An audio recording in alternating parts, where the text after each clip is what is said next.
Teen Alden. Who is the stream featuring? It's me. I just see a lot of names I'm not used to seeing. JD8, Bobby Swite, Stargirl Salem, thank you for the follow. Lexa, I know. Cager, I know. Sadly, Anima. Yeah, good to see everybody. J Venom. Hey, Smile, how's it going? Going well, thank you. Good to see everybody. Hello, hello, hello. Yeah, let's go ahead and get started. I'm gonna get my Overwatch pulled up, and then we're gonna get started. And like I said, we're treating this like just a raw one-on-one. So if you guys want to see what a raw one-on-one looks like, you're about to get it. Please don't make any noises, computer, because I just plugged my earbuds in. I'm going to deafen myself. Okay, and I am at my standing desk, if you guys haven't noticed. I'm standing up. So that's great. It makes it so much more comfortable. It's amazing. Okay, let's do this. And call.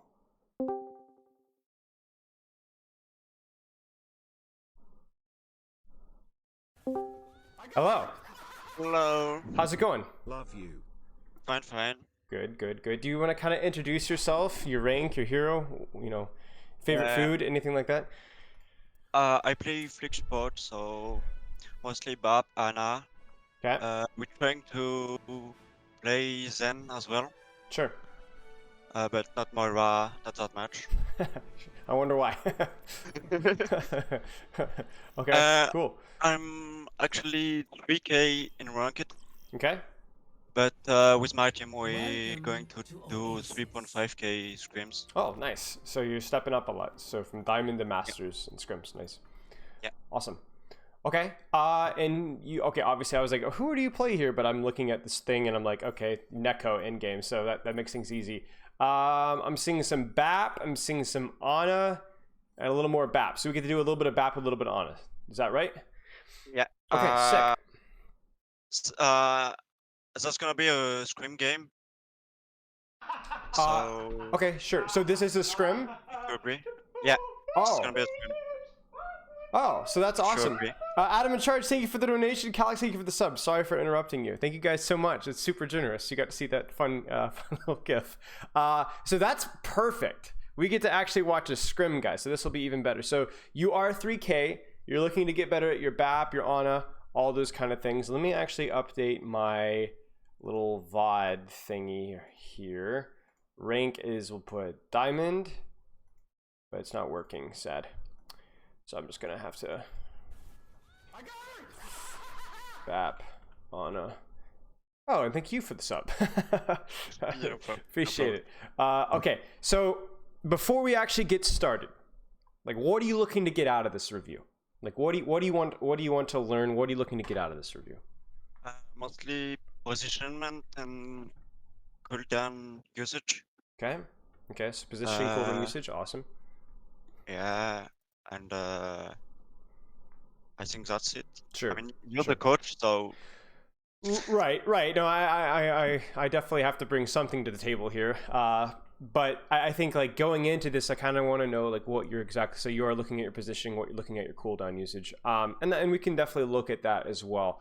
Now, the thing that I want to get in before we get started is I want to be clear about how I like to do these reviews, especially with somebody in voice. So I'll be talking a lot. I'm pretty good at that, but I'll be asking a lot of questions. Now, some of these questions might be a little tricky. They're not going to be easy to answer. And I'm expecting you to take some time to think about it before you answer. So if I ask you something and you're like, I'm not really sure, this isn't a knowledge test, right? What I want you to actually do is I want you to think. My goal is to make you think. If you answer all my questions instantly, then I'm going to have to start asking harder questions because my goal is to make you a smarter player, right? The player that doesn't just like follow my instructions, but actually understands the game better from a Baptiste and honest standpoint. So this is not to make you feel stupid at all. It just might be a little challenging at some points. Also, there's going to be some things, some mistakes that you make that maybe I don't talk about a lot. Maybe I ignore. And it's not because those mistakes are fine to make and everything's fine and happy, but we want to try and focus on the big things, right? The most important things. And so we have to kind of see what those may or may not be. Does that make sense? Yes. Okay. And if you have any questions at any point in time, you can just scream "stop" and I'll stop. Okay. And Okay. Okay. we will go. Okay. So before we get started here, what is your job in this composition here? Let's say that you don't even know what they're gonna play. Let's just say you're rolling out on this. What are you doing here? Why are you playing Batiste? What's the point of this hero? Because of the composition of my team first. Sure. Uh, and like I can heal a lot Okay. and put pressure on the enemy team Sure. with my left click, Okay. and we can. I have I have perfect cooldowns with Yeah. this competition, Yeah. like No, what do lamp you mean by or that? you can play the time with a lamp and like how to say that tempo. I don't know Yes. if you Yeah, I know yeah what you mean. Yeah. and massive heal with my shift Yeah. Yeah. Yeah. Okay. and yeah build window fast, Yep. like very fast. Yes. Yes. Exactly. So you have abilities, like you said, that help this composition. Lots of healing, a little bit of pressure. Your shift heals everybody around you. You can lamp is very good in these neutral fights. Window is a very good ultimate here as well. So it makes a lot of sense. Okay, so do you have in your mind a general idea of how you'll use your immortality field? How would you use it? Just generally, Uh, how would you use it?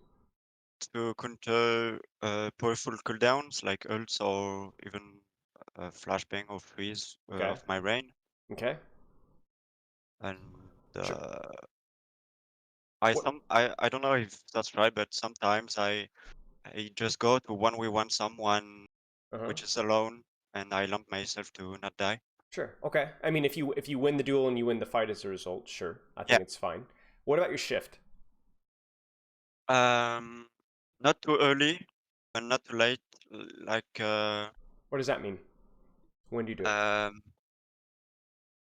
when my team is low, but everyone, or when my rain is very critical. Okay. Okay. How much healing does shift do to your team? Uh, I don't know the stats. Okay. So that might be I a know. good stat to know. Okay. I think knowing how much like on a heal does is like maybe not if you're like think oh it's 75 or 80 it's something like that. But the reason why I asked that about shift is most people don't understand how little healing it actually does for your team. It only does 75 healing total for your team. Okay. So I believe it does double that for you. I might be slightly wrong with my numbers, but it's at least double that for you. So the reason I say that is not to tell you to only use it for yourself. That would also be bad. But to kind of Okay. understand that it's going to do a lot less healing for your team. So keep that in mind with how you use it. You can use it, save it more for a self heal. You can use it mid fight to top off your Lucio, your Kree, your Mei to give your Ryan and Diva just a little bit more sustain. I think those are all fine uses of it, but just keep that in mind. A lot of people think, oh, it's like 120, 150 healing. Like, no, it's not. It got nerfed hard. So just keep that in mind. Okay. So you talked early on about how you have a lot of AoE healing with your right click, right? Especially with the direct hits now. And then you talked about pressure with your gun. Can you talk more about that, please? Uh, um, I I pressed the enemy rain mostly with like spamming Okay. left click, right click, left click, right click. Mm-hmm. And I mean that worked because in Macri May you have a lot of pressure with the Kree, but May is not that good. Mm-hmm. Uh, and yeah, you can pressure the DPS that take off angle Okay. Sure. uh, and defend yourself Sure. when you get dived. Yep. Makes sense. Now you specifically brought up Ryan as the first target that you'd shoot with your gun. Why?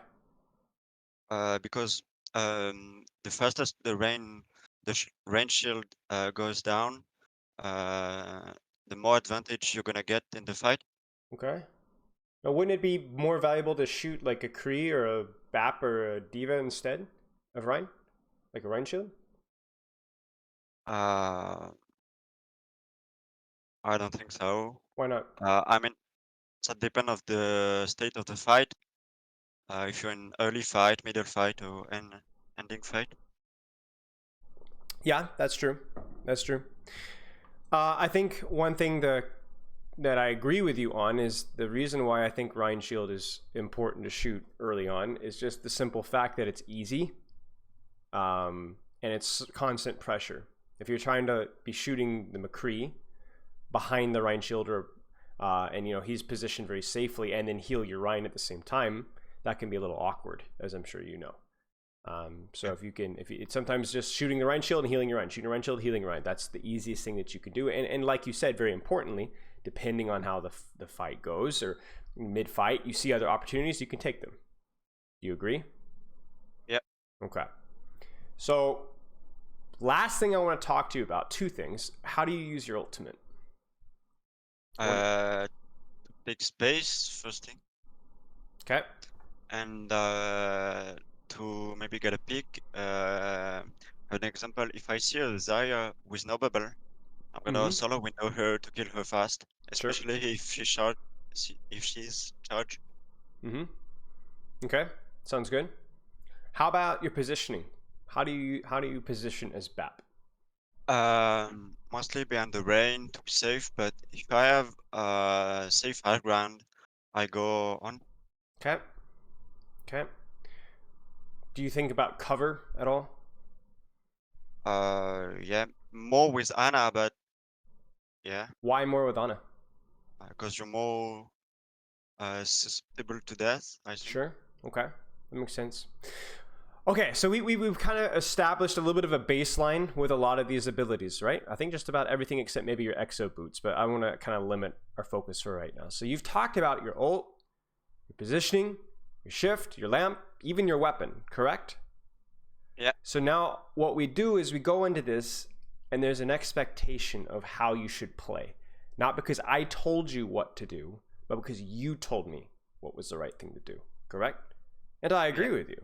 I agree with you with all these points. I think you're absolutely right. So all we have to do now is we go in and we measure you up to the perfect BAP player that you just created. So let's actually see. Any last questions before we go? No. Keep Okay. going. Okay. Can you hear okay? Yeah. Okay, it's 720p on your end, so it's not the best. Actually, I should be streaming this, sharing my screen. Yeah. Give me a second. There you go. So the quality is going to be kind of garbage, but at least it'll be real time. If I lag out at any point in time, my internet tends to do that about every 30 minutes. Just bear with me. I'll be back in like 2 seconds. Okay. Okay. You ready? Yes. Let's go.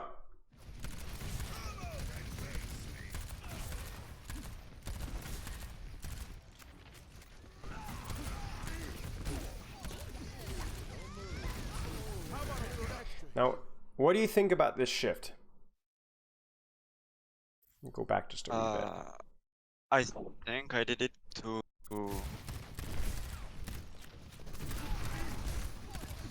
because I knew my Rain or my Diva was gonna get a lot of damage, so I did it to secure the fight. I mean, we got a pick, so I wanted to go ahead and push them. Yep. They were walled. Yep. Now, this is a really important question because I know some people in chat are going to be like, oh, he wasted shift, he wasted shift, he wasted shift. But there's something very important. Is this shift necessarily like really going to save your Diva?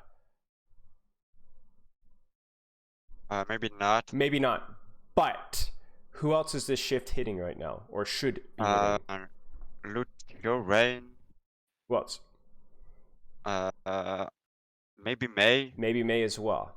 Yeah. Now, this is where I would argue that if you're shifting Diva, maybe not so much. But if you're shifting all of these squishies right now, maybe it is worth it.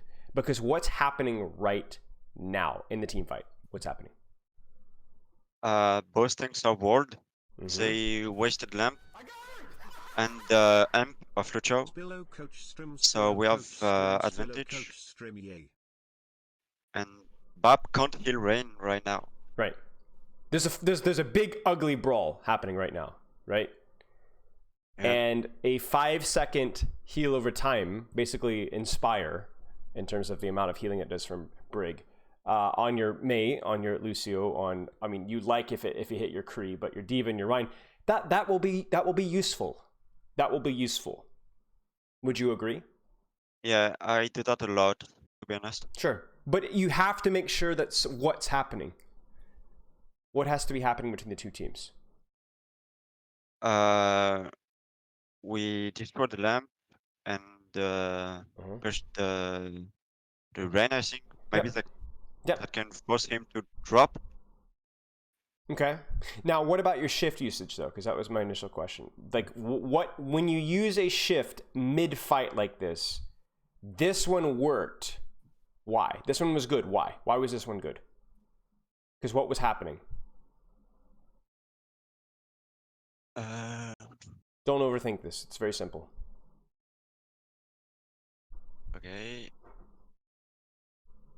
Yeah, I don't have the answer. Okay. Keep thinking then. It's not complicated. Yeah. Are these teams poking at each other from a million miles away? No, we are at close range. So what's happening right now? We're gonna fight. It's a big, ugly fight. Yeah. And 75 healing on 4 or 5 targets right now, in the middle of this big, ugly fight, is worth a lot. Would you agree? Yes. So what are you looking for? Why is this shift good? I ask you again. Because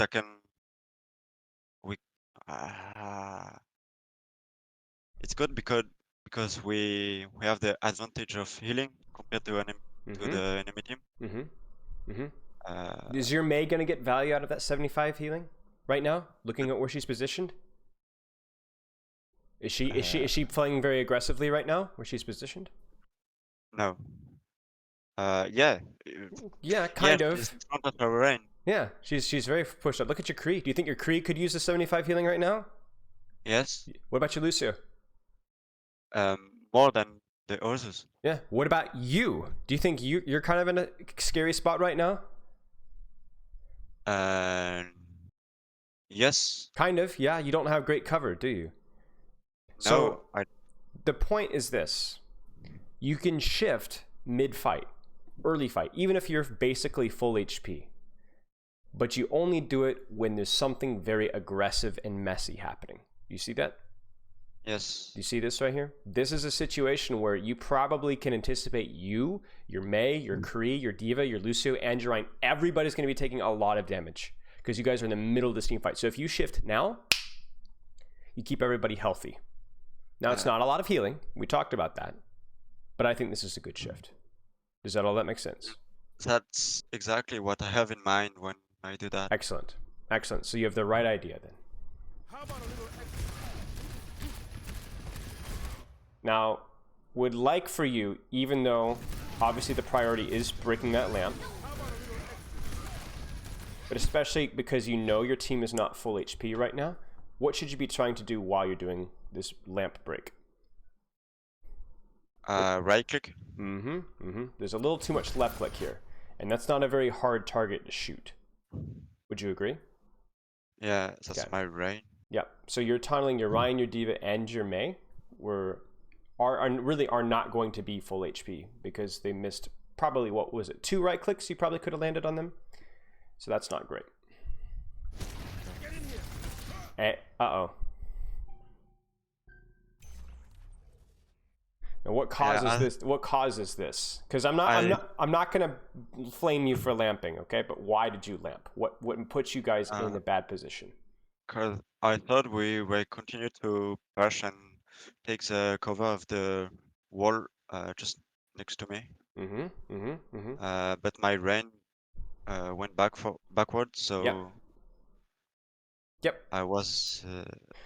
So there's different ideas of what you were doing.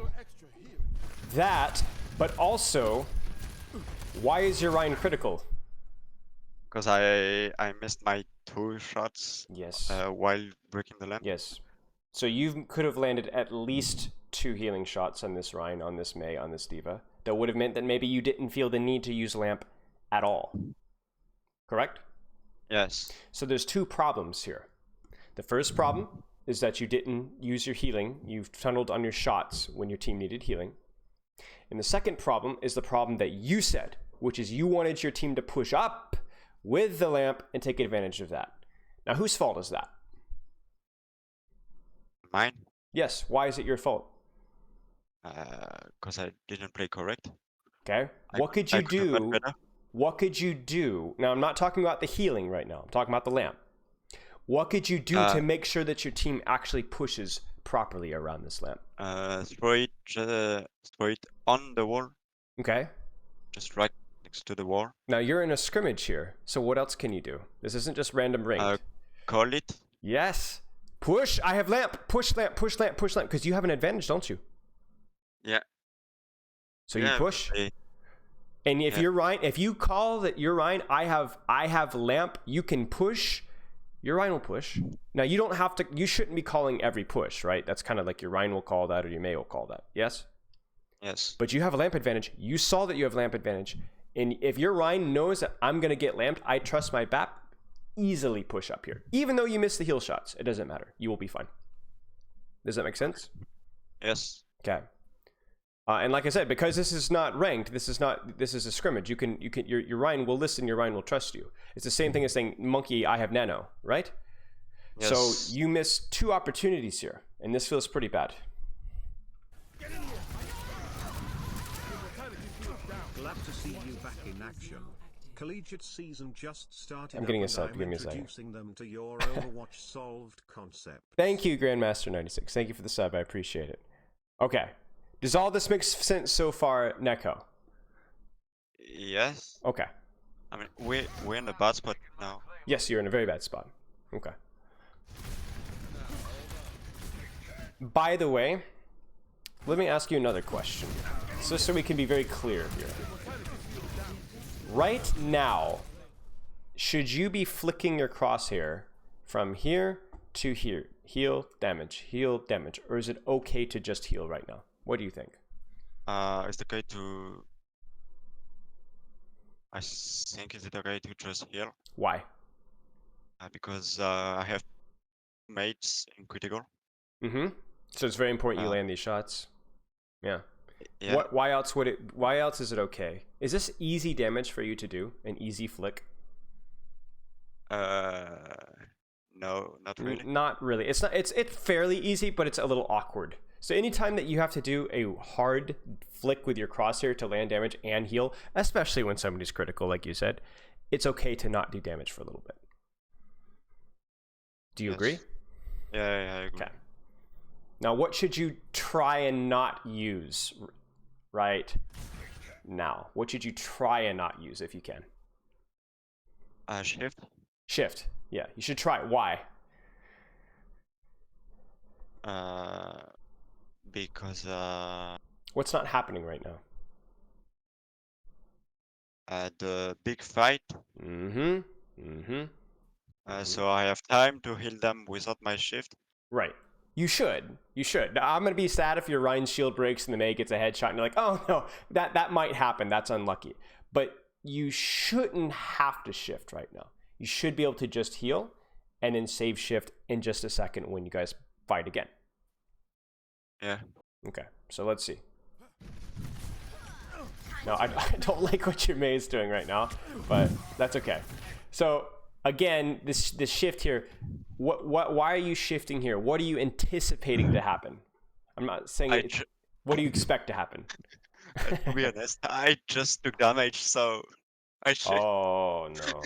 Oh no. See, I'm thinking, you know, Neko thinks that they're gonna push out and brawl, so maybe a shift here is why. No, it's not perfect, but you got tickled across the map and then, you know, you shift. To be honest with you, I don't think this is a huge deal. I think this is something that you want to improve. You know, this shift is not good, but perfect shift usage is going to take some time to improve. So don't worry if it's not perfect right now, as long as you recognize it. Now, why are you prioritizing this side? Why are you going here and not here? Because I follow my Rein and I think my Rein called that. Why? Why do you follow your Rein? Because I don't have to take off anger. That's my Lucho job.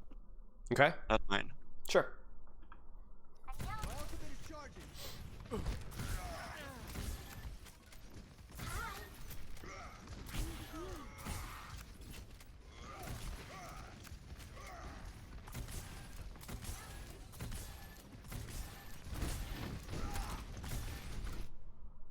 What do you want to do right now? Or what do you want to do soon? What's the plan?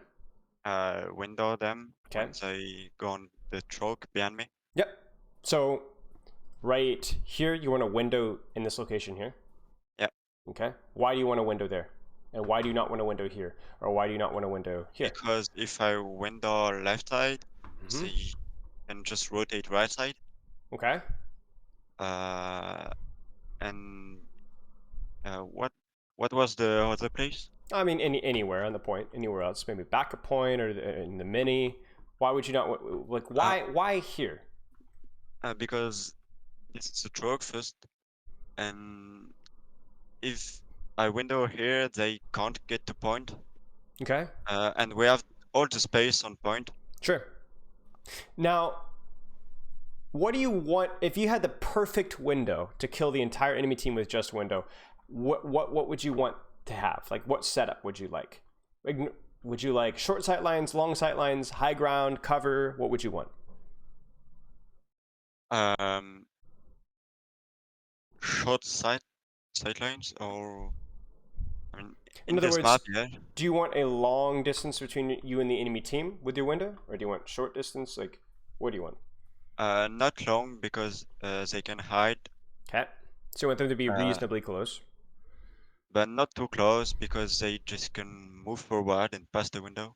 Okay, sure. How about windowing here when they come out to like here? They have a cover and the mega. Do you think this is enough So- cover for versus a window? No. No, I don't think so. Okay. Okay. What do you think about windowing? Let's just think about it. Like, what do you think about this window here? Ignore the fact. I assume this is where you're going to window, but like pretend that you didn't know that. What do you think about this window? Do you think this window's okay? No. They Why? have the. I What are they going to do if might you be window okay. here? back You're going to back up, or what or else could they do? push. Or push? But if they push, they're getting destroyed. You think so? That depends if they have a speed boost or not. Okay. What else could kind of screw you up? Speed boost. What else? The wall, Mm-hmm. the matrix. Mm-hmm. Do you And think the shield. do you think if they wall right here, that you will still get good value out of your window? No. Okay. What about windowing back here? Back a point. I do not agree Okay. because that gave them the space that we need. So you're saying that if we wall back window here, you guys want to control this area up here? At least the point. So you want a window before they even get to the point, generally. Yeah. Okay, makes sense. What about windowing high ground up here or low ground down here? What do you think? Not enough sight lines. Okay, it's hard to see. Okay. Yeah. So I want you to think, what would be the best location to window if you had time to like do this again? Where would you window and why? Just before the stairs at the choke. Here? No. The choke behind where my team is. Okay, why here? Because you have the sidelines and you do not have too much distance. Okay. You guys, so you're scared of Maywall though. So how are you going to play around that? Because if you get Maywalled, it's just done. You guys are screwed. Yeah. So what are you going to do?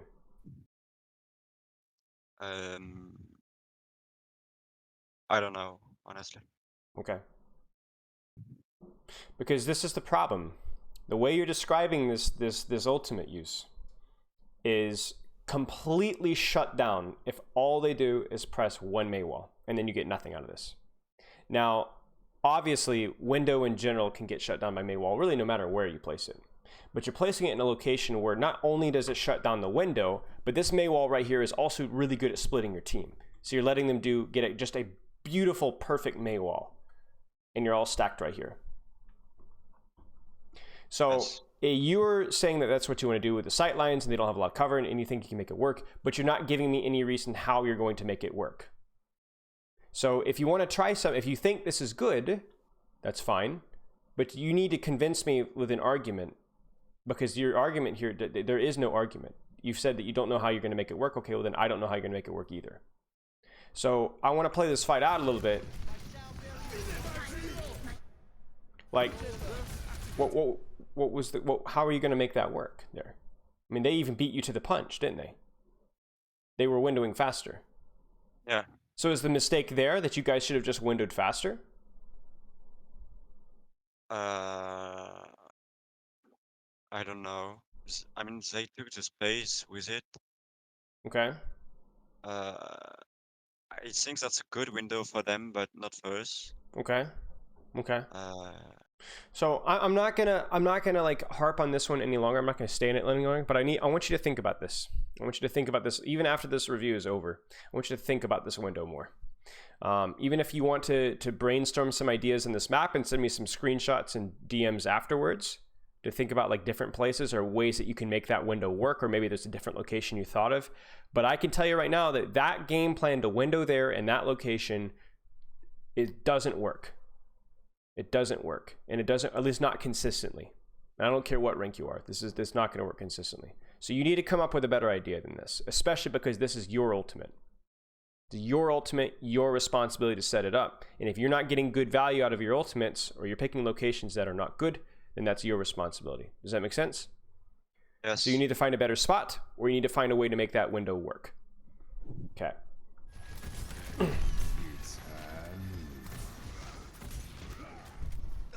Because this is disaster. You know, obviously you've kited 2 ultimates. That's good, but we would have liked you to kite those ultimates maybe over here or over back of point. This being all in this little small area here, that's not good at all. That's not good for you, or it's not good for your team. I assume you're about to window this. Yeah. Okay. What do you think about this window? This is good. But that could be better. Yeah, it's what you guys need to get out of here, right? But the bad part is that you guys, it still can easily get walled, and then your entire team is all clumped up in a small area, and then you're going to lose again. So even this is understandable. You need to do this, but it still doesn't feel good, right? Yes. And by the way, chat, I want you guys thinking about this as well. Okay, good lamp. Oh no. Oh no. Oh no. Like, you see how bad this feels. Yeah. This is so sad. You're all in a very, very small location. Now, obviously, I'm not coaching your team, I'm coaching you. But I do think that part of the reason why you guys are here is because of a kind of a weird window setup earlier that you guys never really recovered from. Okay. Okay. Oh dear. Now, I'm going to ask you again, is this a good shift? We've already talked about what a good shift, when it's good, when it's bad. Bang. Is this a good shift? Yes. Why? Because there is my Ren and my Lucho with me. Yeah? What else? You might even catch a Kree here too. No, I don't think so. You don't think so? Okay. Well, what's happening right now that makes this a good shift? The mess. Yes. In the fight. The mess. Yeah. I mean, exactly. It's chaos, right? And that's 75 healing. Your Lucio will get that. You will benefit from the 150 healing, most likely right now. I think this is a fine shift. Now, I am curious though. Ah! Doesn't hit him. I thought for sure it was gonna hit him. No, that's done better. Tragedy. Tragedy. Okay. Okay. Good shift. And this is great weapon play as well. Good damage, good healing, and you're still damaging because this D.Va is so close to your Rein, so it's very easy. Damage, heal, damage, heal, damage, heal, damage, heal. Very good. Keep healing. This could have healed a little bit there. Yeah. Just a little bit. I'm being it's an American phrase, nitpicky. I'm being very picking on little tiny little details. I shouldn't do that. Now stop. Oh no! Neko, you're not healing. Why are you not healing? Ego. Ego. I wanna heal. That's great. Okay, but why would you not heal here, Neko? Because I absolutely want the kill. You really want the kill. Okay. Yeah. Here's the thing. You should not heal right now. You should only damage now. Why? Because we want the point the fastest we can. I mean, yes, maybe, but that's not the answer I'm looking for. Keep thinking. Why should you only damage now? She has no ice block, Yes, and she's on the wall and on the high ground, and and I can kill her. you can kill her. Why? How? What HP is she at? 35. Maybe Yes, 40. she's 1 HP. Oh, Get the yeah, kill. sure. Listen, guys, if you have to stop healing to get a guaranteed kill, you get the kill.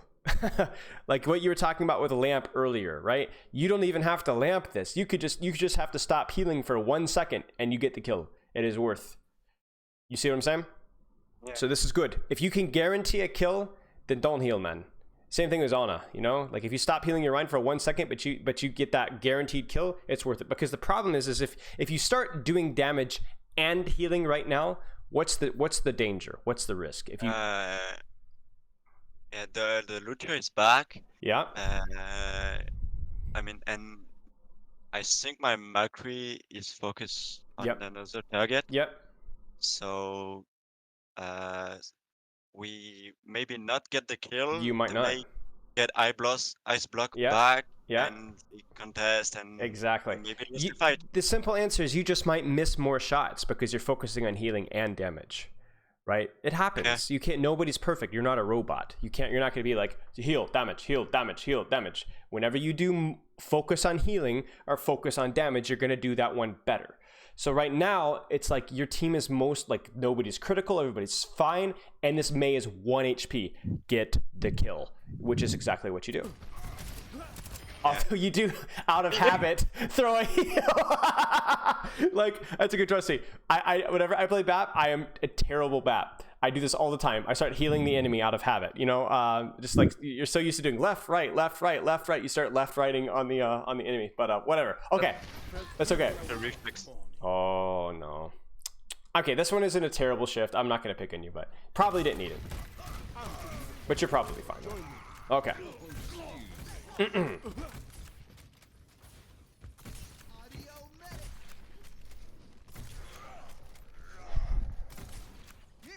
Now, I don't like this very much. I don't like what you're doing right now. Now, I understand why you're doing it. So why are you positioned here? Little high ground. Yeah. Why are you here? Why are you where else could you get more value? Behind my shield, I guess. But Yes. that's dangerous. That's what?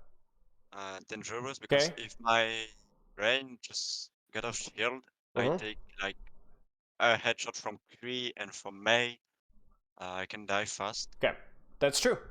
If this Ryan drops shield and you get headshot by the McCree and eat a May icicle to the head, then you will die. That is correct. What are the chances of that happening if you stand in your cover? 0. 0.00001%. I have watched, I don't even know how many times I've watched this matchup, this composition, the brawl versus brawl, hundreds of hours. And I have seen that happen maybe 3 times. That somebody gets one shot across the map by just random luck. Now, what happens if you don't stand with your Ryan? What does your team lose? Because here's the thing. There's always a trade-off, okay? Are you safer here? Yes. But what does your team lose? Pressure from my left click. Yes. What does that mean? What does pressure do? What does it do? Like, give me something specific. What do you mean? Like, what does pressure do? Like, if you're right here, you're doing pressure. What does that mean? What is pressure? I don't know. Like I can push the rain, and Yep. they maybe can't push because of that, Mm-hmm. because they have no shield, Sure. they have no resources Sure. to get in the fight. Okay. So you slow them down immensely. Okay. Yeah. What else might happen? Now you're telling me that if you play near cover, standing behind a Rein shield in a perfect location, that there's a chance that you die to a McCree and a Mei headshot simultaneously, right? What Yeah. else is there a chance of happening to the enemy team if you're shooting? Same. I mean, The same I thing. should the rain go off shield and we kill someone. Yes. You break the Rein shield, you force all the Matrix, you land, a couple of body shots on the McCree or the Lucio or the Mei or the Baptiste and you kill them. Now it's even worse for them though. The chances are much higher for them to die than for you. Why? Where do they have to go? They have to pass the choke and the open field. Yes, they have nowhere to go. So let me tell you, out of my hundreds of hours watching this matchup, that has happened many more than 2 or 3 times. Where the attackers die because the enemy Baptiste or you do damage. Champ. Yeah. That happens a lot. Maybe 100 times, 200 times, 300 times. 100 times more than you dying. Okay. So keep that in mind. Thank you guys for the subs. Except for Backbone. Hate that guy. So my point is that, is there a risk of you being here? Yes, there is a risk. But you can mitigate that by playing your cover. And if you do no damage with your hero because you're too scared of peeking and you're too scared of dying, then you shouldn't be playing BAP. That's what the hero does. For every risk that you make, you're doubling the risk for the enemy team. At least if you play it smart. Does that make sense? Yes. Okay. It's very important. Not only do you have a chance of getting picks, you force resources, like you said, you slow them down, all sorts of things. Okay. Wait, please. Yes. I just want to say I'm doing the track ult of my team. So I was probably doing the track ult right now. You're doing the what? The fight call? No, the track ult. I mean, the old track. Oh, yeah. So when you're doing that, sometimes you're not thinking about shooting. Sometimes you're thinking about other things. So that's okay. Yeah. That's understandable. Okay. Yeah, so I want you here. I understand that it might be a little awkward to flick and heal your Kree Mei. That might be a little awkward, but I think it's okay. It's more important that you're doing some pressure here. You need to be using your gun. Okay.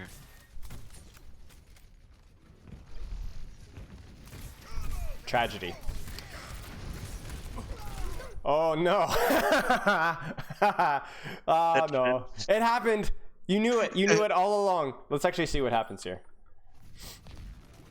Listen, if your Lucio is shooting, you should be shooting. I think Lucio does a lot less damage. Yeah. Yeah, so he eats a fire strike and he's even in front of shield. So he's not even near cover. So yeah. Okay. Oh no, you missed Maywall too. Okay. Very, very sad. Oh, nice. Oh no, very sad. Okay, so let's look at this again. A lot of things are happening all at once. Okay. Now this. What do you think about this lamp? Bad or good? Awesome stuff with London. Good. Maybe you can take I a mean, look at great what's at least. next. Copium. Because Great. my, Okay. What do you not think? that Why? good. It could be better. I mean, maybe inside the room. So. Okay. Maybe. I think it's pretty good. It's pretty good. What is good about this lamp? What is good? While my diva is frozen, she doesn't take damage, Okay. and she has bomb. Okay. What else is good? So. Think about where it's The placed. diva is focusing the lamp. Yeah. What else is good? Stuff fine. Where is the lamp positioned? It's not perfect. Behind the wall. Yeah. So it's a little hard. That bat, for example, takes him a little longer to shoot it. Right. This is good, and ultimately, it does save the diva's life, and allows her to launch a good bomb. Now, the thing is lamp always going to save somebody's life? Maybe not. Maybe not. But what did you say about the enemy diva? What does it force the enemy diva to do? The focus. To focus the lamp and not the diva. So even if your diva dies anyway, it takes them longer to get the kill. And if it takes them longer to get the kill, that means more opportunity for your Rein, your Mei, and for you to do other things, right? Yeah. So this was good. Good placement. It was on a specific target. It allowed that target to survive. Very good. Now, what I do not like, and maybe it was an accident, I do not like this. I do not like this. What could be better done about this? Wait until my Diva Bomb is finished. No, I think doing it at the same time is fine. Like maybe they bomb, you bomb here, and they're like, ah, run for the bomb, and they run in and they walk into your window, right? Yeah. What could be done better? Could be closer to me. Why is that better? Because I have more range. Yeah, if it's here, now you can shoot Rein and Lucio with it, right? Instead of just D.Va. Why else is that good? What can this D.Va do as soon as you window? What is a good D.Va going to do? Matrix the window. And yeah. And what else are you gonna do? Matrix the window and push you, right? Yeah. So if she flies on top of you, and your window is over here, are you doing anything with that window? No. No, you're not. If you have the window close, can you still use it if the D.Va flies on top of you? Yeah. Yes, you can almost like do a shield dance, right? Dance in and out of the window and do damage to it, right? So you need, obviously, I think this was just a mistake. I don't think you meant to be it this far, but it's good to think about. Okay? Yes. Window is fine.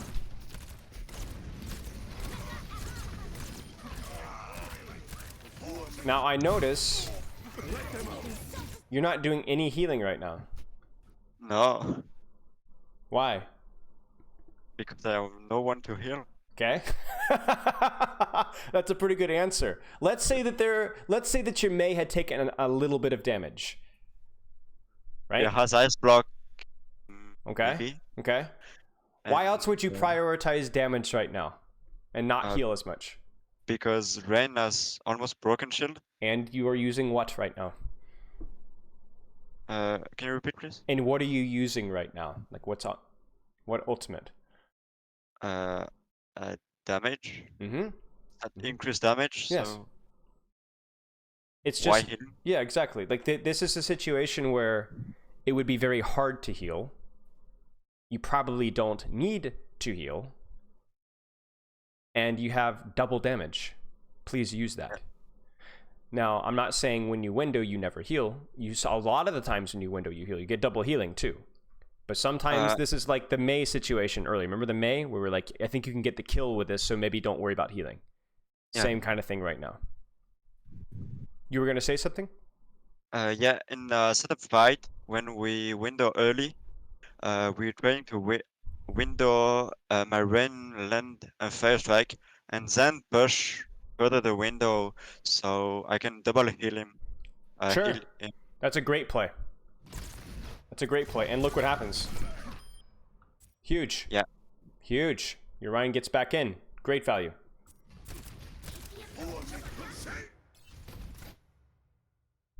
No.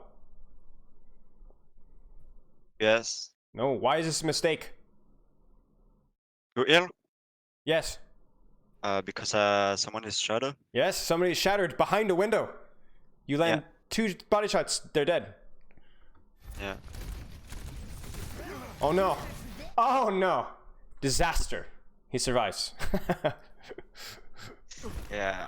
It's okay. It's okay. But again, those are the details, right? That's not as important as the other things. Nice. Okay. Now, what should you be doing right now? At least a little bit. Pressure. Yes, just a little bit. Pressure. Right, just a little bit. Not by yourself, but your Rein is peeking, so you can peek too. Just a little bit. Yeah.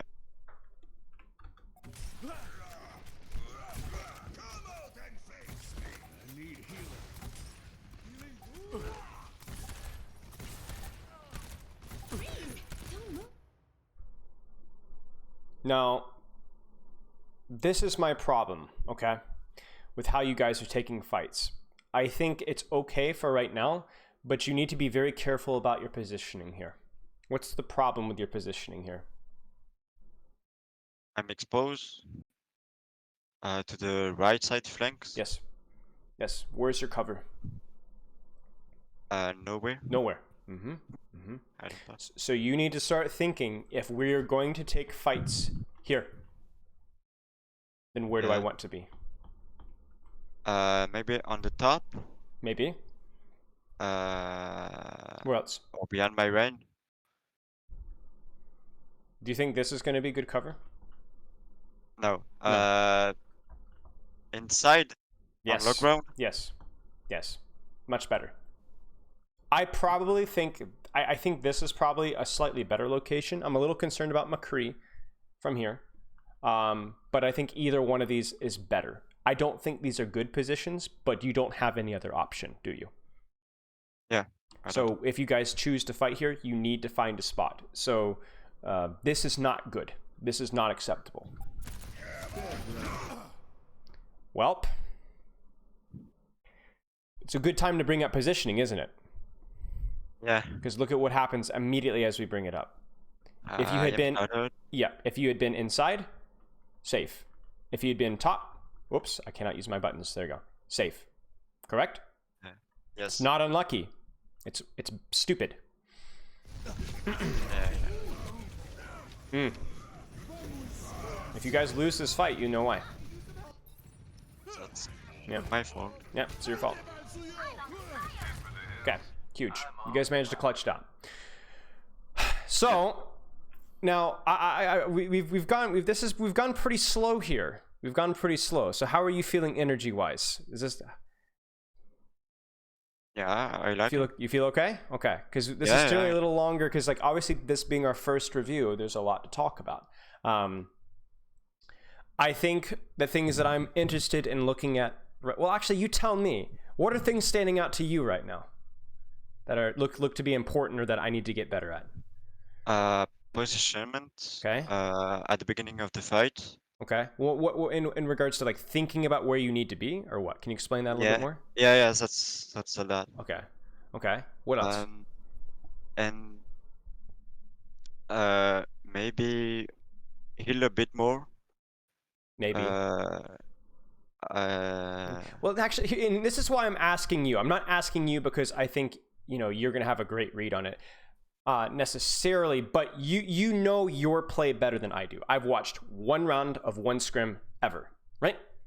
Yeah. So what do you think? Do you think that you sometimes you often don't heal enough? no, I don't feel it. Okay, so then don't worry about it. It just happened in this one round. Don't worry about it. Now, what about your ultimate usage? We've only talked about that a little bit, but do you think that that's something that you need to work on? Yeah, a lot. Okay. More What about it? What about your ultimate usage needs to get better? Positionment. Okay. And timing. Okay. So the reason why that's important is because that we know exactly what we need to work on here. But we can focus on what you feel that you need to improve on. But also, it saves us some time because what we're going to do now is we're going to skip to the next round. And we don't have to look at your shift usage. We don't have to look at your lamps. We don't even have to look at your healing. We think those things are okay, right? You've had good shifts, good lamps, but I want to see your ultimates and I want to see your positioning. Do you agree? Yeah. Okay. Oh boy. Enemy comp, it's going to be hard. It's going to be challenging. Yeah. We'll wait till the fight actually starts and then we'll check positioning.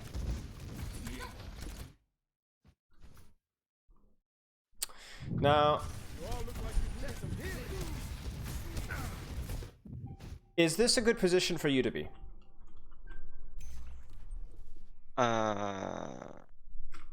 Yes, I think. Why? Because I can't get booped, and the Pharah can't get to me easy. Do you have cover? Yeah.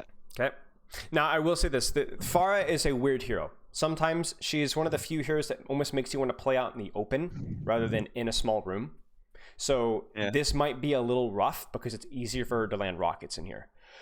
But besides that detail, I think this is very good. And I don't think you really have any other good option because for you to go outside, you will get booped. So maybe optimally, if you could play like somewhere here where there's a little bit more space, that would be good. But then your team wants to push up top, so you probably need to be with them. So all of those details aside, is this positioning decent? Yes. Yes, and that's all we care about. That's good enough. And we don't even need to look at anything but your positioning right now. We can go 2 times speed, 3 times speed. If I could play at 10 times speed, I'd do that. Okay. Okay, here comes the moment. The moment of truth is coming. Very important. Yeah. Let's see. Now, before we actually play this, right before you actually, like, let me wait, I'll pause. 3, 2, 1, pause. How, like, obviously you have to always, at least a little bit, respond to what the enemy team does, right? But, like, let's say that you don't know what they're, like, let's just say you don't really know for sure. How should you window this? Where should you window this? Do you have any ideas?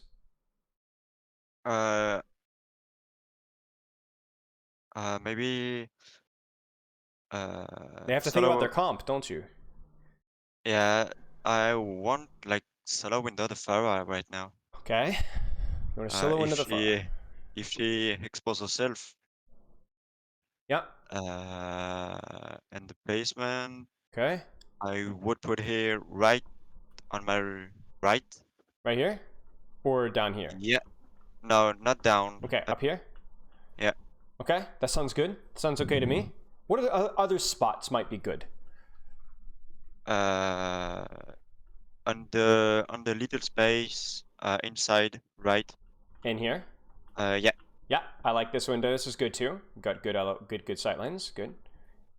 Where would be a bad window? Let's put it that way. Against this composition. In the top, just on the top, on the Just here? extra top. Yeah, Just here? yeah. Why? Because you don't have good sight lines of the point. Why else would it be bad? You can't get much value of it. What would happen as soon as you window here? What would happen? Do you remember what happened? We were talking about with the D.Va example on the previous point. Yeah. Why would this not be good? If you window here? Because they have dive, and the D.Va can just matrix it. Yep. And the monkey jump on us. Yes. And then are you getting any value out of your window? Yeah. No, not really, are you? So at least with here, they can still dive you, but it's much harder for them to do so. Same thing here. If you make it very easy for them to dive you, then your window will not do anything. Now, I will say this, because this window, like because of that very same reason, that's also why I didn't really like this window here. For the very same reason. Because of how easy they could just wall you and rush you, and now your window does nothing. Yeah. Now, we won't talk about this window anymore, but I want you to think about it that way. Okay? So let's see how. So you told me how you should window. So the question is, how does our window actually look? Let's see. I see an Onanade coming in right as we paused it, so that's kind of scary. Yeah. Are we gonna? Ooh. You could also, by the way, you could do like these little hide windows, like you and your crew can hide here and go 3, 2, 1, walk out window. That's really, really good. Especially if you've got like a high noon. That's super fun. Okay. Little things that you can do. Okay. All right. They're. Uh-oh. Nade. Good. Oh, nice. Didn't even use shift. Wow. Nice job. Very good. Very good discipline. Uh-oh. Uh-oh. Well, that was scary. Yeah, I knew she had barrage, so yeah, that's why I dropped them. Yeah. Oh. Oh no. Okay, so we never really get a chance to use window here. So now you might be thinking, oh, that's okay. I just never got the opportunity. They just went really aggressive with barrage. You know what? I'm sorry. You don't get away with that. That's still a mistake. My problem here isn't the fact that you use window incorrectly, right? You didn't use it at all. My problem is that the enemy team, the enemy composition makes windowing a little bit hard, right? Yeah. But did you solve it and figure out an answer? in this game? No, you didn't. You didn't use it. Now, just a few minutes ago, did we think of it and solve some answers? Yes, we did. Yeah. So I have expectations now. I expect you to, next time that you play something like this, that you think of some ideas, that you try some ideas, that you don't just not use your ultimate, that you think of something. Because the thing is that like when right now, this is really the only ultimate you have right now. So this really needs to be your plan. It needs to be what your team is doing. Diva Bomb is a little hard to play around, right? You don't have Blizzard yet, you don't have High Noon, you don't have Beat, you don't even have Shatter. So this window must work. You must make it work. You must be creative, right? Yeah. You can't. So, you know, maybe you did have a plan and then something weird happened, right? And then you couldn't window. That's okay. But you really want to try and make it work. You were saying something. Sorry, I interrupted. Yeah, I think I could window really early when the Pharah shows herself on the little window. Then she just couldn't bash in barrages. Yeah, you could have. That might have thrown them off timing wise too. So let's look at this right here. You window 3, 2, right like now. right now. You window here. Yeah. Now maybe she goes, oh no, I can't go in, and she runs away, right? Now, why would that still be good? Let's say the pharmacy runs away. Why would that still be good for your team? What would happen? I can double heal them. Especially with my Rain and Macri. Yep. What do you see how this would be really bad for their tanks too? Because their tanks think that Pharah is going in. You window, Pharah goes out. Tanks are they're stuck over here, aren't they? So you can now shoot them and maybe kill them. And if nothing else, you will get 15 seconds of time, extra time. You build your Blizzard, you build your High Noon, you build your Beat, maybe you build your Shatter. You see that? You give yourself time to build extra ultimates. Or we talked about you could hide, you can let them dive, and then you can peek out and window here after they dive, right? Yes. But be creative. You're a smart player. You've thought of some good ideas, and you've said a lot of really smart things in this review. But you're not showing it right now. This is not good. Thank you, Cody, for the gifted subs. That was very generous of you. I got 5 gifted subs. That's really nice. Okay. Now, the only good thing... Oh, no. The only good thing about this is that means that we get to think again, right? Because you're gonna be retaking again, aren't you? So now you get to we get to think of more ideas of how to use window. Because this really is the only ultimate that you can rely on. Like, what are you gonna do? Shatter them on high ground, right? Like, what are you gonna do with your shatter? So really, you can maybe shatter their monkey, or make a way to find like window value. So you tell me, how are you gonna make this window work? Maybe not get a million kills, but how is this window going to help you? What are you gonna do, or what should you do? Zone Pharah. Okay. Get the Pharah away from us. Where? From where? From the point. Okay, so you're just gonna walk out here and window like this. Yeah. I don't like that at all. I think it's better than nothing, but I don't like it. Now I want you. Okay, yeah. I want you to think like a Pharah player right now. Okay, think like a Pharah player. What is she gonna? What is she gonna do? Where does she want to shoot from? As you guys, let's say you guys walk out here. Where do you think she's gonna go? Just play around the pillar. She's gonna play around the pillar, and she might even peek around this way. You kind of see what I'm saying? Yeah. Yeah. She's playing around one spot that she knows that you're gonna come from. She knows it. She sees your Rein Shield. So I want you to turn on your brain. How are we gonna make this work? I got it. Oh. I think I got it. I window her on the place that she doesn't expect. Which is where? Behind me. I don't really know. Where would you do it? Right side there. You could try. Yeah, this wouldn't be terrible. You could also get your your Lucio and Kree and sneak in here. 3, 2, 1, and window here. Is it risky? yeah. But you guys don't really have another choice, do you? No. And I'm telling you, it'll work. It'll work more than it won't. But I like this idea too. This is also good. Good Okay. thinking. Good thinking. Very good. Now, I'm not saying that windowing here is terrible. It'll do something, but push yourself a little bit. Think a little bit. Try different things. I'm telling you, in Overwatch League, creative, weird little plans like this, they work. In Overwatch League, they will work in your master scrims.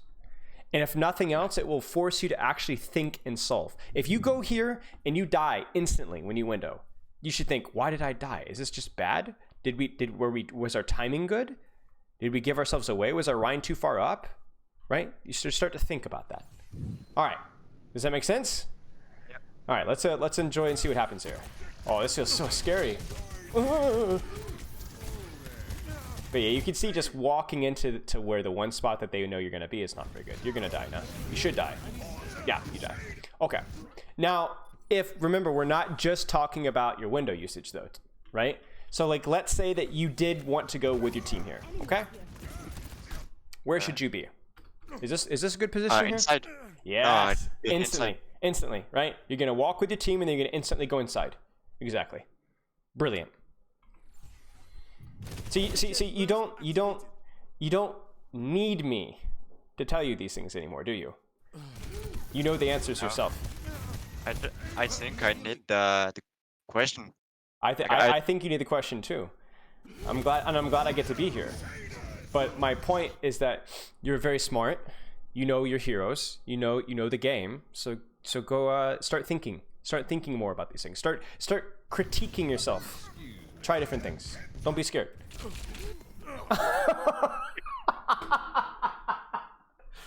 Oh no. Oh no, it happens. It's okay. I don't You know what? You know what? The second that this happens to me, holy crap! Neko, your namesake just gifted 50 subs. What? Neko-chan TTV just gifted 50 subs.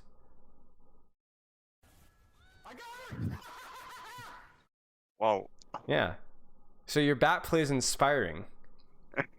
I'm beyond flattered right now. And that's ridiculously generous of you, Cody. Thank you so much. But I can't help but feel a little bit overwhelmed and sad that I'm gonna have to hear my voice shrieking at me for like the next 5 minutes. So you're really lucky, Neko. You don't have to hear me. More, at least you don't have to hear me twice. I have to hear me twice. I have to hear my voice, and I have to hear the stupid sub notification. Thank you so much, Cody. I really appreciate it. Yeah, that's stupid generous, man. Holy smokes. I just wanted to say something Yes, about please. spawn camp. I feel bad about it because I know they have a tracer, and I know when I am alone today, it's gonna spawn camp me. So I think I shouldn't die here and check the corners, check if the tracer is here. Yeah. So there's actually something that's even more important for you here, because checking corners and all those things, yes, but you need to get your Lucio here faster. You need to wait, even if you have to wait just a little bit, play a little bit more cautious until your Lucio gets here. You can't be walking back from spawn by yourself. Like Overwatch League, this happens in Overwatch League all the time. People taxi each other from spawn if the enemy tracer or Sombra is alive. It's just not safe otherwise, because they will kill you. So yeah, I think you could have checked your corners here, but you just really think is you just needed to make sure that your Lucio was with you. I mean, obviously you can walk out from spawn here, you're probably fine. But once you start getting out in here, it's pretty scary, right? Really sorry, Neko. This is a goofy, distracted stream. Thank you again so much for the subs, Cody. I really appreciate that, man. Hope you're doing well. You got paid today? What are you even doing now? I honestly don't even know what you're doing for work anymore. Dr. M30W? Dr. Meow, sorry. Dr. Meow, thank you for the sub. Okay, but yeah, this is unfortunate. And whenever this happens to me, man, I get ego. I get ego. I get mad. I'm like, all right, come on, try it again. Try it again. I dare you to try it again. Like this happened to me like a couple weeks ago, and like some quick play I was playing with my wife, dude. I mean, I was looking for that. No, it was last night. I was playing it versus a Roadhog, and he kept trying to spawn camp. And dude, I went after that guy. I killed him twice by myself on Zen. I was like, that's the quickest way to get me, you know, is like to start spawn camping me. Yeah, that tilts me. Oh, this is a disaster. This is a disaster. I'm not blaming you right now. This is your team. I'm not sure what's going on. Like, you can't be up here when your BAP is still coming back from spawn. I'm not sure what's going on. So I'm gonna be nice to you because it's not really your fault. I mean, even this is you trying to get to your team. It's a mess, but like, holy smokes. I'm glad that we got a beat. Yeah. Okay, so that whole fight was just a mess. Now, the good thing, though, and we'll finish with this, is we're going to get one more chance to look at your positioning and one more chance to look at your ult usage. It's perfect. This is, I assume, yeah, this is the last fight. And I assume you guys win it. Congratulations. So let's actually see what happens. Hey, you chat. Okay. Shooting Tracer a little bit. Nice. Uh-oh.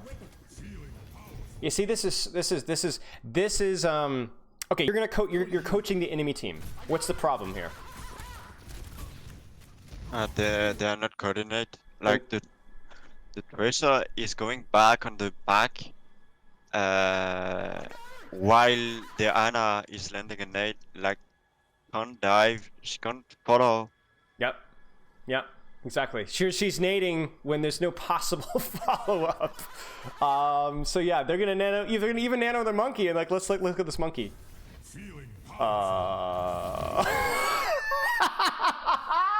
That's not good at all. That's not good at all. Just a good reminder that nobody plays perfectly, right? So, but yeah, okay, very good. Nice little shift there, like a pre-shift, right? You anticipate, you see him coming in, instantly shift. That's fine. The lamp was good, and they're dead. We didn't even have to think about how to use your window. That's so boring. And like now it's just like freeload. Okay, you know what? Screw it. I'm gonna make you think a little bit.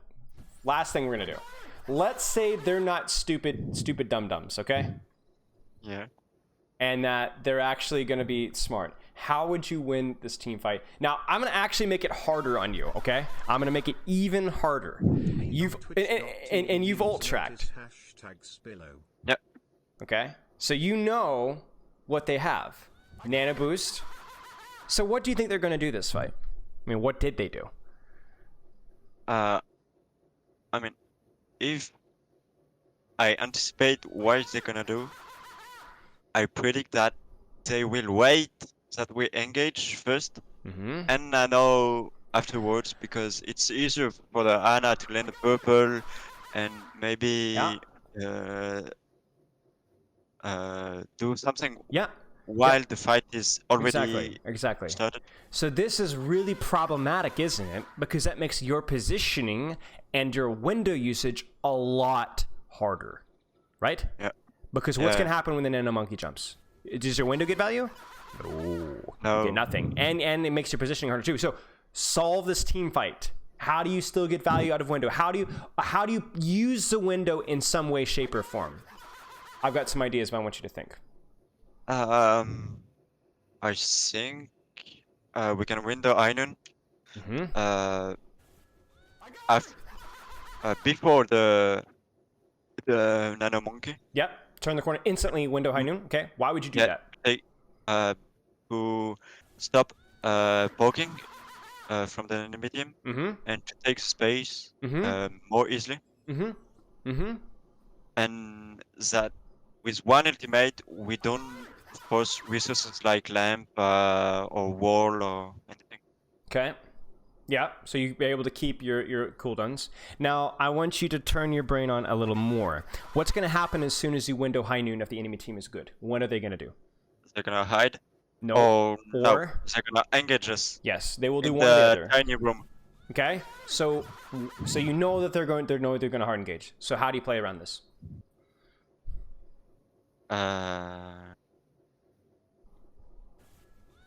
You maybe blizzard us when they engage. No. Ooh, that seems like a good idea. No, I think that's No? a fine idea.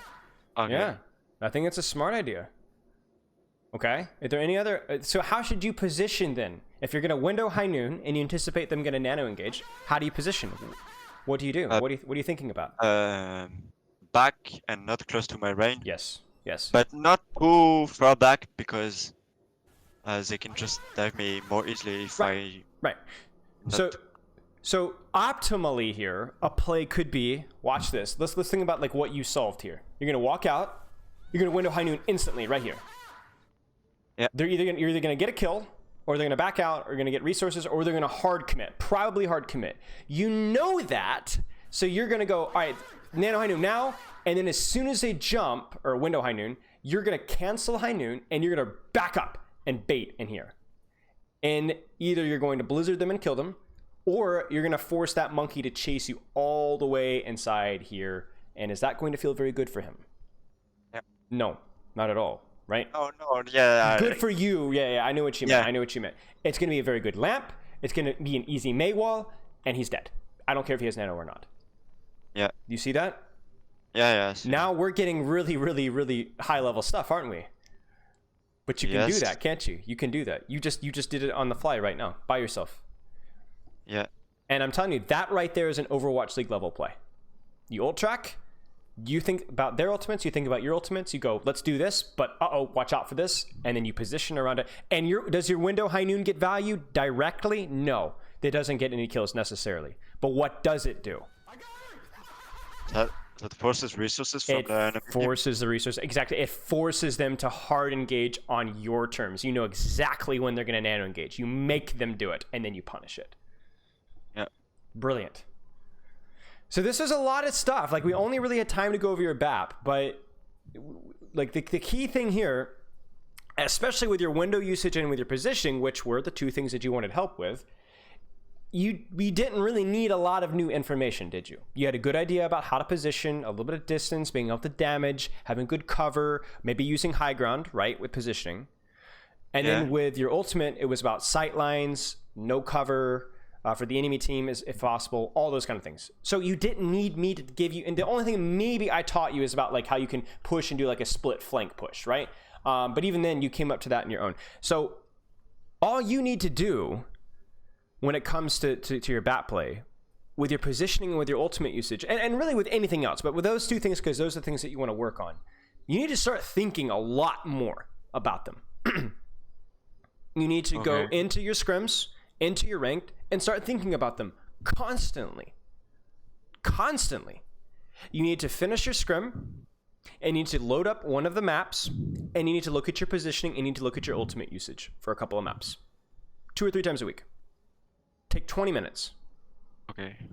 And you need to give yourself feedback. Okay, that was good, that was bad. That was good, that was bad. I need to do this next time. Okay, I should have thought about this. Oh, I need to keep focused during this. Okay. Does that make sense? Yeah.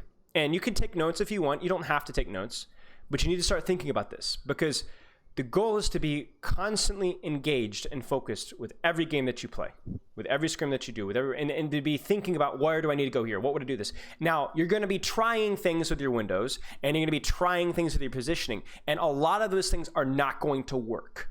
So it's up to you to do one of two things. You either need to not try it again and be like, that was just bad, I don't want to do that anymore, or for you to go, maybe that was okay, but I did it wrong. What do I need to adjust for next time? But the key thing is you need to solve this. You don't need any more information. You don't need any more teaching about how to position or how to use your window right now. You don't need any more. You just need to go execute. You need to practice more. You need to practice getting yourself engaged and thinking about it more, because a lot of the positioning and a lot of the ultimate usage that we saw in these two maps were just using it without even thinking, or you just standing there just because and not thinking. And that is bad. Does that make sense? Yeah. Okay. Now, last thing I'll say is, when you're thinking about things, you are going to be a slower player. You're going to make more mistakes. You might mess up your shifts and your lamps. Is that okay? Yes. Yes. Why? Because I improve other things. Yes, exactly. And exactly. I already know approximately how to use lamp and shift. Mm-hmm. So if I learn something else than that, Yes. that's better. Yes. Yes. Exactly. And when you're shifting your gameplay from instinctual to conscious decision making, in other words, Yeah. you're just kind of playing the game. You will play well when you're not thinking. You will play well. That's about your peak. I know that sounds weird, but whenever you're not thinking too hard, you will play your best. But when you start thinking, you will play a little worse because you're slowing things down, right? But you still want to play like that most of the time because playing conscious and slowing things down makes you better. Playing instinctual won't always make you better. Does that make sense? Yeah. In other words, like when you're in practice, your coach might go up to you and be like, all right, do those push-ups all the way down, all the way up, nice and slow. No, do them again, do them again, All right, make sure you're thinking about it, right? And it's like really painful and it doesn't look good and it's slow, right? But then you keep doing that and then you get onto the game or the performance and now you're really strong and you're playing really well. So for you most of your ranked games and most of your scrims, I want you slowing things down. Think. And then maybe once a week you guys have a scrim, or maybe once every couple of weeks, I don't want you thinking at all. I just want you to play, have fun, see what happens. See if those things that you've been thinking about, see if you've made them instincts. If you've helped them become things that you don't have to think about, they just happen. Does that make sense? Yeah. And that's the goal. That's the goal. When you get into a game, a big performance, an Overwatch League match, a contenders match, an open division, whatever, you don't want to be thinking too hard. You will think, obviously, the mind thinks, but it's just kind of instincts. You just see, read, react. But when you're practicing, that is not what you want to do. You want to be making yourself slow it down and even look a little stupid. Do you have any questions? No. Okay. I think I got everything. Okay, this was a lot, but the biggest takeaways are just, I want you to think and focus on the things that you need to work on. I know it sounds stupid to say that we've spent over an hour, and that's the conclusion that we've come to, but it's very, very important. Okay, keep me updated. If you have, if a couple of things are like, I'm not sure if this window was good or bad, or I don't know about my positioning here, take a screenshot, send it to me. I'll get back to you when I can. So don't be a stranger, but all right, man. Thank you so much, and you have a wonderful rest of your day. Thank you. Okay, bye-bye, Neko. You too. Okay, so that was Neko, a student that was actually reaching out to me in the off season, and I told Neko that I was basically just busy right now. During the season, excuse me. It was too busy right now, but I'll get back to you when we get during the off season. So, yeah. Yeah. Cheers to Neko. And yeah, not that Neko. Thank you again for the gifted subs, man. That was super generous. What do you do again? You said ML engineer. I don't know what ML is.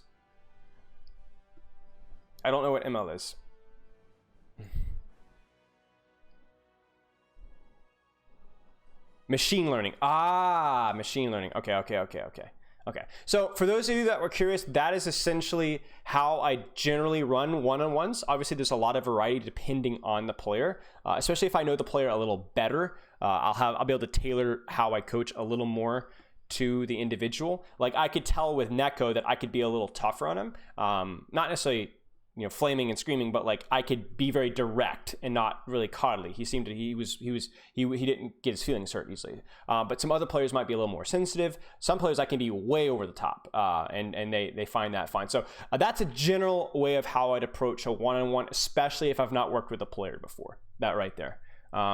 I know that was significantly less flaming and insulting than you're used to, but that's how I best do things. That's how I prefer to do one-on-ones. Do I coach gold players? I've coached literally hundreds of gold players. That might be the rank I've coached the most. That or plat. Thank you. Holy I smokes. will practice hard, I promise. I don't even know how many zeros is it. Holy smokes, dude. Thank you so much. Holy cow. Is this just my day or what? You guys are gonna get the IRS on my case. Holy cow. Thank you so much, mate. I appreciate it. Gee whiz. Can I coach you? So we don't have coaching open right now, but I am planning on opening coaching sessions to a limited extent soon. Thank you so much for the bits, man. I'm literally sitting here like, holy cow, Neko is so generous. And then another Neko comes in. Are there any more Nekos in chat? Anyone want to raise your hand? Like, give away your life inheritance? That would be great. Alchemist, thank you for the sub. But yeah, Alchemist, right now, coaching sessions are closed, but I am planning on opening them up at least to a limited extent in the future. I can't stream as much as I did before London, even though it is the off season, but I will be able to do like probably 1 or 2 streams a week pretty consistently for the next couple of months. Thank you so much, man. You coaching your cartwheel? Oh yeah, I remember that. Yeah, I mean, I'm just glad to be back. And we'll be doing YouTube stuff as well, like probably a couple of YouTube videos a week. Baggins has been helping me out with I hope you guys saw the most recent one. I know it was very long and not like chopped down, but I couldn't. I literally watched the entire thing all over again just to see if I could chop it down, and there wasn't a lot I wanted to chop down. It's like one of those VODs that like I know it's not going to appeal to everybody, but the people it does going to appeal to, I think they'll really like it. So I want to keep it as it is. Excited about next season? Yeah. I mean, obviously, I've got concerns about competitive integrity of having basically playing on a beta of Overwatch 2, which is supposedly what's going to happen. But like, whatever, it'll be fun. Do out teams scrim during off season? I don't know how. Most don't. I mean, you definitely scrim leading up to the season. So like, I think London last season started scrimming in December or January, with the season being in April. I'm not sure. I wasn't with them until late June, or mid-June. But I imagine most do. Do you have any Genji content on my YouTube? I do indeed. I have... Let's actually look. My channel. I feel like I have at least 2, maybe 3. In-depth Diamond review. Diamond Genji. What's wrong with my blades? Super Genji review. DPS with the direction. Yeah, actually, I have a lot of Genji. I have a Genji, one crucial tip for Genji. I got Buff Hardtech on here. But I actually have 1, 2, 3, 4. It's like 4.5, 3.5, 4 Genji reviews. Yeah. I have one that's very in-depth that will probably answer all of your questions. And then a couple other ones with other details and stuff. Any tips to get better aim on Genji? Any workshops or tips? Yeah, so make sure your sensitivity is under like 8K or 9K eDPI. That's the first thing. In other words, your DPI times your mouse sensitivity in-game. So out-of-game DPI, in-game sensitivity. That needs to multiply together, be less than like 10,000. I play on like 3,000 or 2,500. That's very low. Most pros play anywhere from 4,000 to 6,000. And that will make your aim a little more consistent because there's more margin for error, for lack of a better term. And then you need to go grind playing up against things that are as realistic as possible. In other words, you need to be playing in deathmatch. You need to be playing ranked, just competitive, and you need to be playing workshop modes where the bots move realistically. Hey, Lucky. Do you compare them to your own godlike? No, that would be unfair. That would be setting the bar way, way too high. Thank you for the subscription, Lucky. Hope you're doing well, mate, by the way. I haven't chatted with you in a long time. But yeah, you want to try and practice your aim really with any hero in a way that mimics real movement as much as you possibly can. So like the new training, some of the new bots, like these Genji AI, is like actually really realistic. So I used to not be a fan of training against bots because it was the in-game bots. Those are terrible. But the workshop bots, those are actually pretty good. 7K EDPI on Genji, then you're fine. Then your sensitivity is fine, and you just need to grind it out. I recommend find a deathmatch, find an aim arena, find a great aiming preset workshop code, turn the sound off. Or turn it down, put on a podcast, put on some music, and just chill. 30 minutes a day. 30 minutes a day of doing that, in about 3 or 4 weeks, you'll probably notice a difference, maybe sooner. I know that's a long time, but we're talking about like aim takes a butt ton of practice. Will coaching bites ever return? Maybe. Yeah, maybe. You still do VODs, right? Hey, Calix. I mean, we're going to open up eventually. Who do you think is the most strong DPS? Tracer right now. At the top level. there aren't a lot of really, really strong heroes right now. Right now, I think the game is in the best balance that it's ever been. Who's the Genji with the crazy deep Haxel? I think Haxel's retired, but yeah, it was Haxel. All these numbers don't make sense to me. Yeah. Yeah, I think the Genji is like actually like cheats, like the Genji bot. Like Genji bot is like, I think on some things it's like almost impossible to like beat. Yeah, I'm not their head coach, no. But I got signed on mid-season. And we won more maps! Yay, and we won a game! Ah! Too soon. Too soon, ladies and gents. Okay. Do you guys, let's do some Aspilo. Let's do some Aspilo. I'm gonna drop my chair. Is that like picking up on the mic? It is.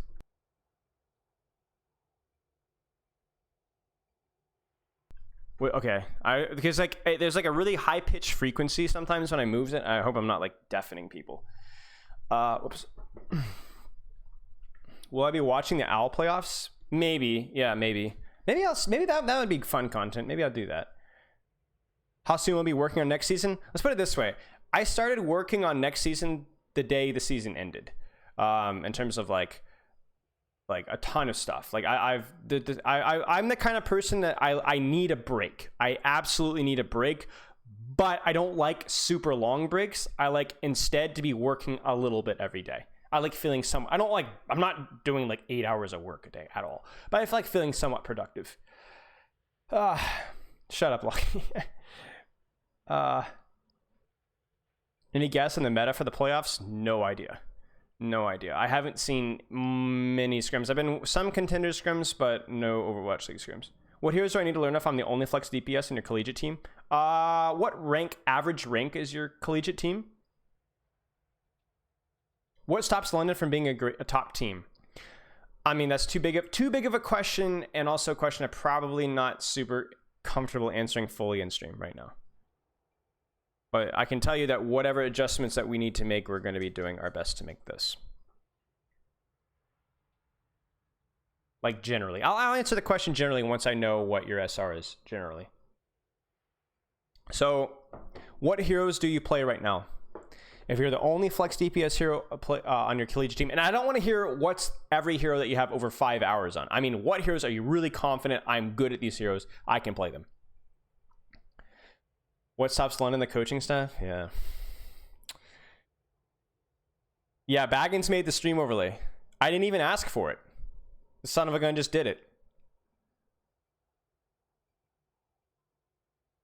Yeah, it was approved by Nuki. Yeah. Yeah.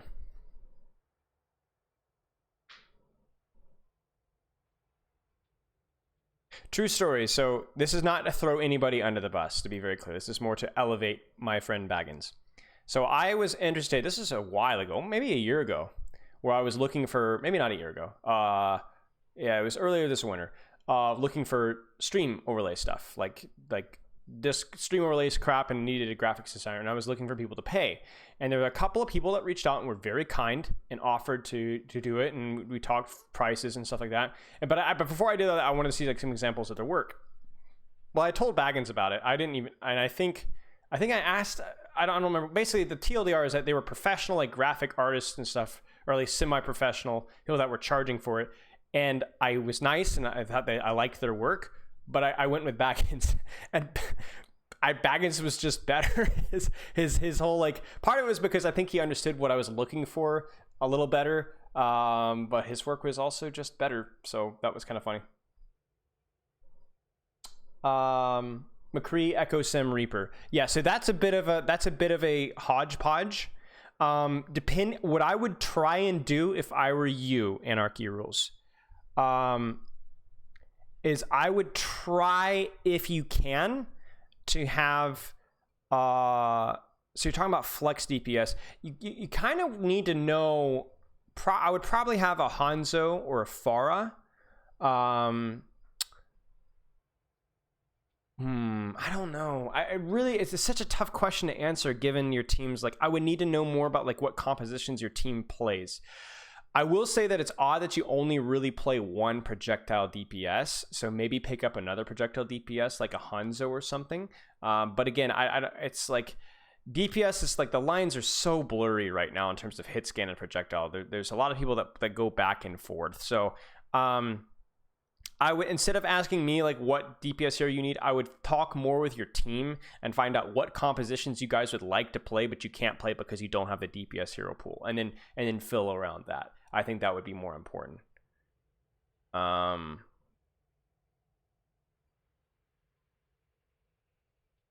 that's a really tough question.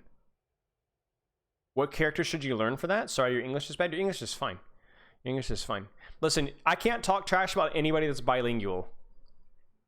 What are other DPS heroes that you enjoy? Alchemist, if you could name 3 DPS heroes that you like playing besides Genji, what would they be?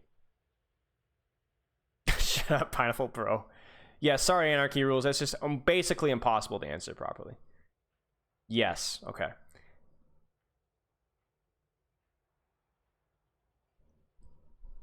Yeah.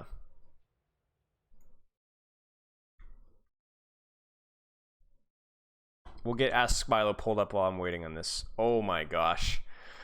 How many questions do I have? Oh gosh, chat, help me. Help me. Wait.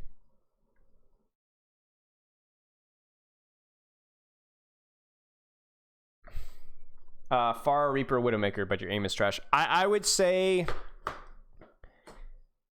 Oh, that's the... you just managed to pick like the 3 weirdest DPS.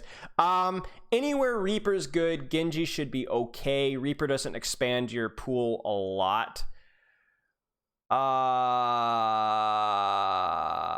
If you Widow is too much of an adjustment, I would say Pharah or Reaper, pick one of those up. Reaper Genji wouldn't be a terrible hero pool because he's relatively simple and he does give you a little bit of options where Genji might not feel so good.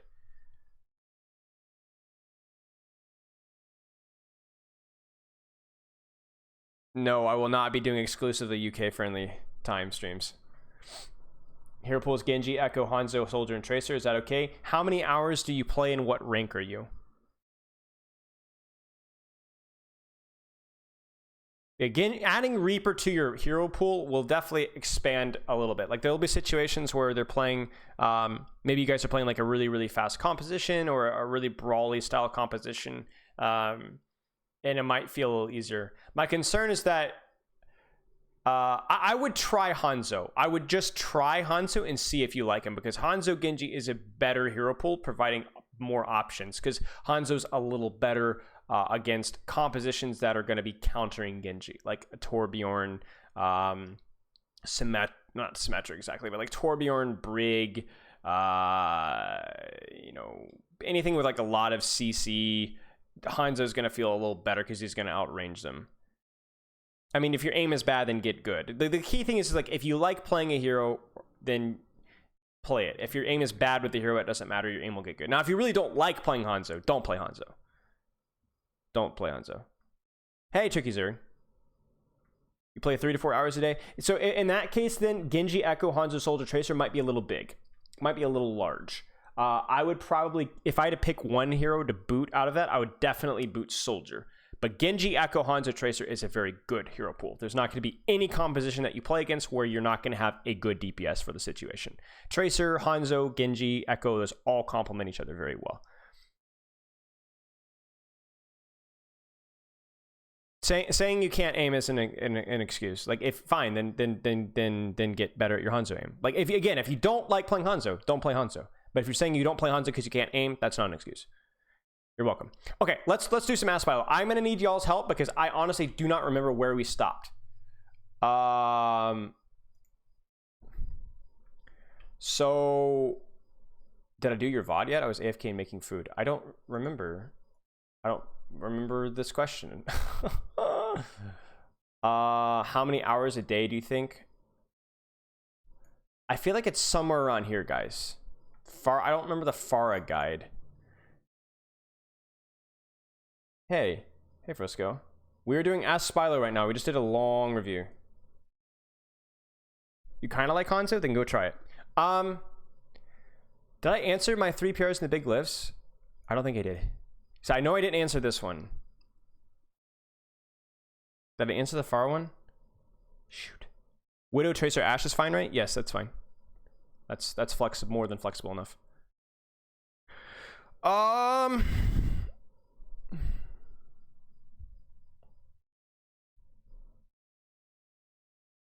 Let's just start here because I'm pretty sure it's somewhere around here.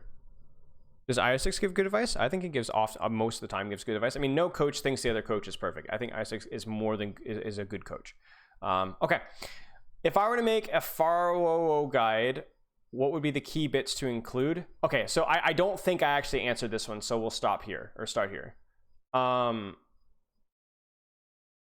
so we'll start here. Okay, the key bits for Pharah is obviously the slight off angle. Right, because the thing with Pharah is that like a lot of things people play her that because she has you know, a lot of good direct damage that you just want to be like spamming the enemy tank line, and that's fine, but you always want to be utilizing your off angles. Like the key thing is like any hero that's been gifted mobility, whether that's through flying or wall climb or, you know, anything, is you want that you get that mobility and you need to be utilizing that mobility.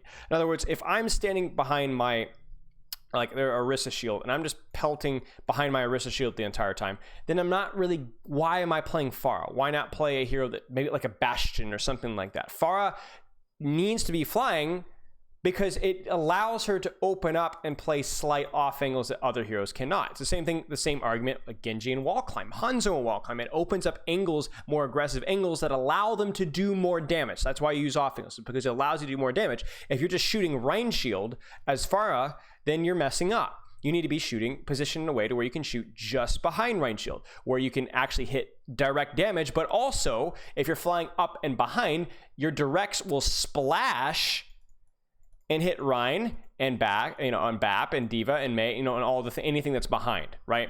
So Pharah generally at the top level plays very aggressive a lot of the time. Mid-fight, but I wouldn't worry as much about that right now. I just definitely take aggressive angles. Cover is super important. Very, very important for Pharah as opposed to other DPS heroes because you can fly literally wherever you want. It opens up you to play wherever you want. So it oftentimes is a trap where people will play aggressive, but aggressive in bad spaces and wide out in the open when the enemy team has a hit scan or something that can shoot you, right? So you need to be utilizing cover. Play anywhere that has cover.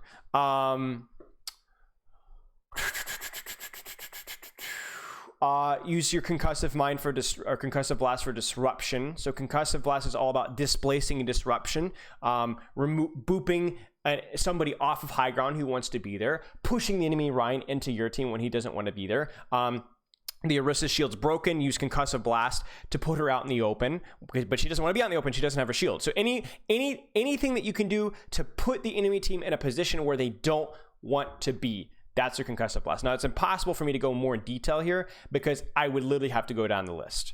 Genji, when he doesn't have deflect, Tracer, you usually don't concussive blast a Tracer, but like, you know, a Sombra, Booper in, you know, out of here. Like literally you can just go down the list of every single hero and when you and how you'd concussive blast them. It's so micro oriented that I don't have time to here. But just think about displacement and what do you want to do that would annoy the enemy player? That and mobility on your own. So that provides mobility for you to go more aggressive. It's also like a Zarya personal bubble where you can use personal bubble to play aggressive. So you can use your Zarya bubble to get in, or you can play aggressive from the get-go and then use concussive blast to get out. In other words, you can use concussive blast to boot yourself into an aggressive position, or you can just go to aggressive position, shoot. Oh no, they're shooting me. I conk out. So that obviously the hovering. I'm completely out of the loop about the micro with hovering, but it's mostly, I assume it's mostly the same about balancing your fuel management, making sure that you release your fuel and then jump jet up so that your fuel actually starts to recharge. Utilizing high ground for sure is very strong to already get you on a high starting point. And And then the last little thing is like when you play with Mercy, when you don't. Like when you play with Mercy, it means that you can play a little bit more aggressive and go for more aggressive positions. When you don't play with a Mercy, you generally have to take a little bit more conservative angles where your other supports can heal you. But yeah, we're getting a little bit in detail here, but those are the big ones. She's a pretty tricky hero to play. She's very simple, but there's so many little minutia. It's like a Reaper, right? The hero plays exactly the same, but it's knowing all the hiding spots, knowing all the hero interactions, and that's where the details come in. I should be reacting with a question mark. Yeah, I should. That's actually a really good point. Actually, I'll just do this because it's easy. Do you think Major Midget knows what the word hypothetically means? Absolutely not. Kager doesn't know jack. My team struggles with teams that who have one pro level DPS player on the other team, and that team plays to keep them alive at all costs. That pocket DPS using usually Pharah or McGree. McGree.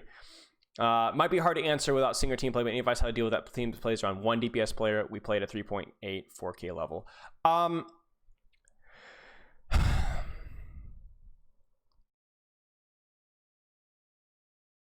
What I would do is this is going to be a little bit of a cop out, but I really think it's the best answer permanently. Is to think, what are our strengths as a team? What compositions do we really like? What compositions are we really good at? What compositions do we play?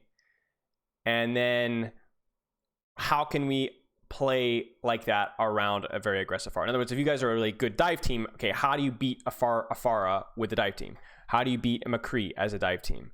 In terms of how to, if the enemy team is constantly changing compositions and you're always having to deal with the DPS, the player on a different hero, there isn't a lot that you can do outside of just simply scout, know where that individual is. I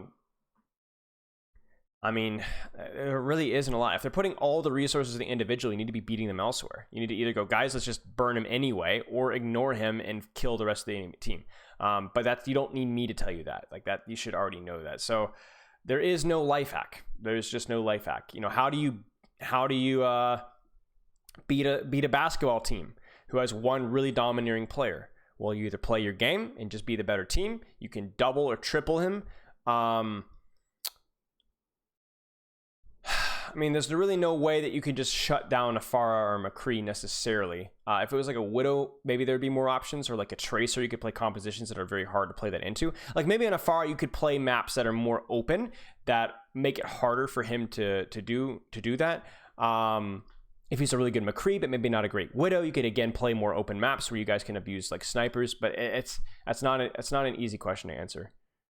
Do I do live scrim coaching? No, I do not. Because I find live scrim coaching be remarkably boring if you're doing it right anyway. It's remarkably boring for viewers because it just comes down to just reminding of details, fine-tuning here and there, asking questions. It's nothing exciting at all. Hello, Spilo. What's your PRs and the 3 big lifts? It's been a while. It's been a couple years since I've done this, like 2 years since I like actually went hard with the lifts. I work out just as much, if not more, than I've done before, but not as much with like the Olympic lifts. With bench, I think it's 275 or 270, maybe more. I might have hit 280, but I can't remember. With back squat, it was I think 355, I believe. And this is, by the way, more than breaking parallel. I'm always very, very particular about my back squat, which is why it's significantly lower in terms of weight. Most people my size would be like, oh, if you lift that much, you should have a 400 back squat, but they barely hit parallel, right? So I'm very particular. No belt, no nothing. Just the bar and me. Deadlift, I think 415. Again, a little bit on the lighter side, but that's not a lift that I did a lot or cared much about. Would you like to try to do an analysis with the one mentioned here? I'm gonna go out and compare Algames to Contenders games, see which lows to play. That would be interesting, comparing Contenders level of execution versus Overwatch League level of execution. It's kind of funny because simultaneously the gap between Contenders and Overwatch League is bigger than people think, but also smaller than people think. Overwatch League teams, it's like the good Contenders teams are actually like pretty good, but then like, for example, with London, we just never scrimmed contenders teams because there weren't any contenders teams that would compete with us. American Tornado was pretty good against us, but even then they were always not prioritized as much as other Overwatch League teams. And EU was also like, even BH, who was like the best team in EU contenders, at least right now, or was. We tried to avoid scrimming them as well because the scrims just weren't the same.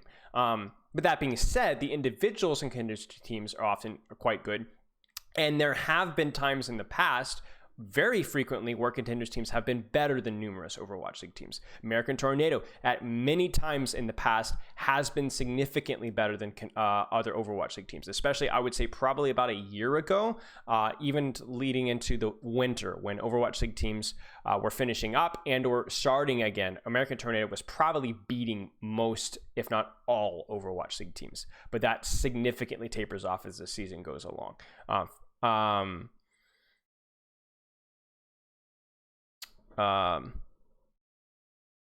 So like, and I say that in terms of like the execution, the level of play, there's a definite gap, but it's actually surprisingly inconsistent in terms of execution. Like contenders teams will do better than you think against Overwatch League teams at certain times of the year, and then later in the year, like there was, oh yeah, London, I bet they scrim nothing but like contenders teams. No, we almost never scrimmed contenders. But that was later in the season as teams are, like as we've gotten like a little bit cleaner with our execution. Old Hurricane could compete at mid-hour. Yeah, I would say last year's Overwatch League, last year's British Hurricane, the team that competed with American Tornado and the Gauntlet would have beaten many Overwatch League teams.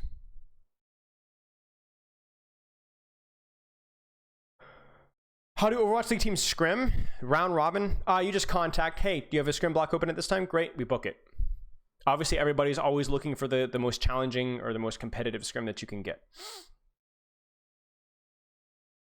I always try to take high ground and take and create space as a tank. That feels like my team never uses the space I create. I'm only a plat player, so I know I'm doing lots of wrong, but what's the point of high ground and lower ranks if your team never uses it?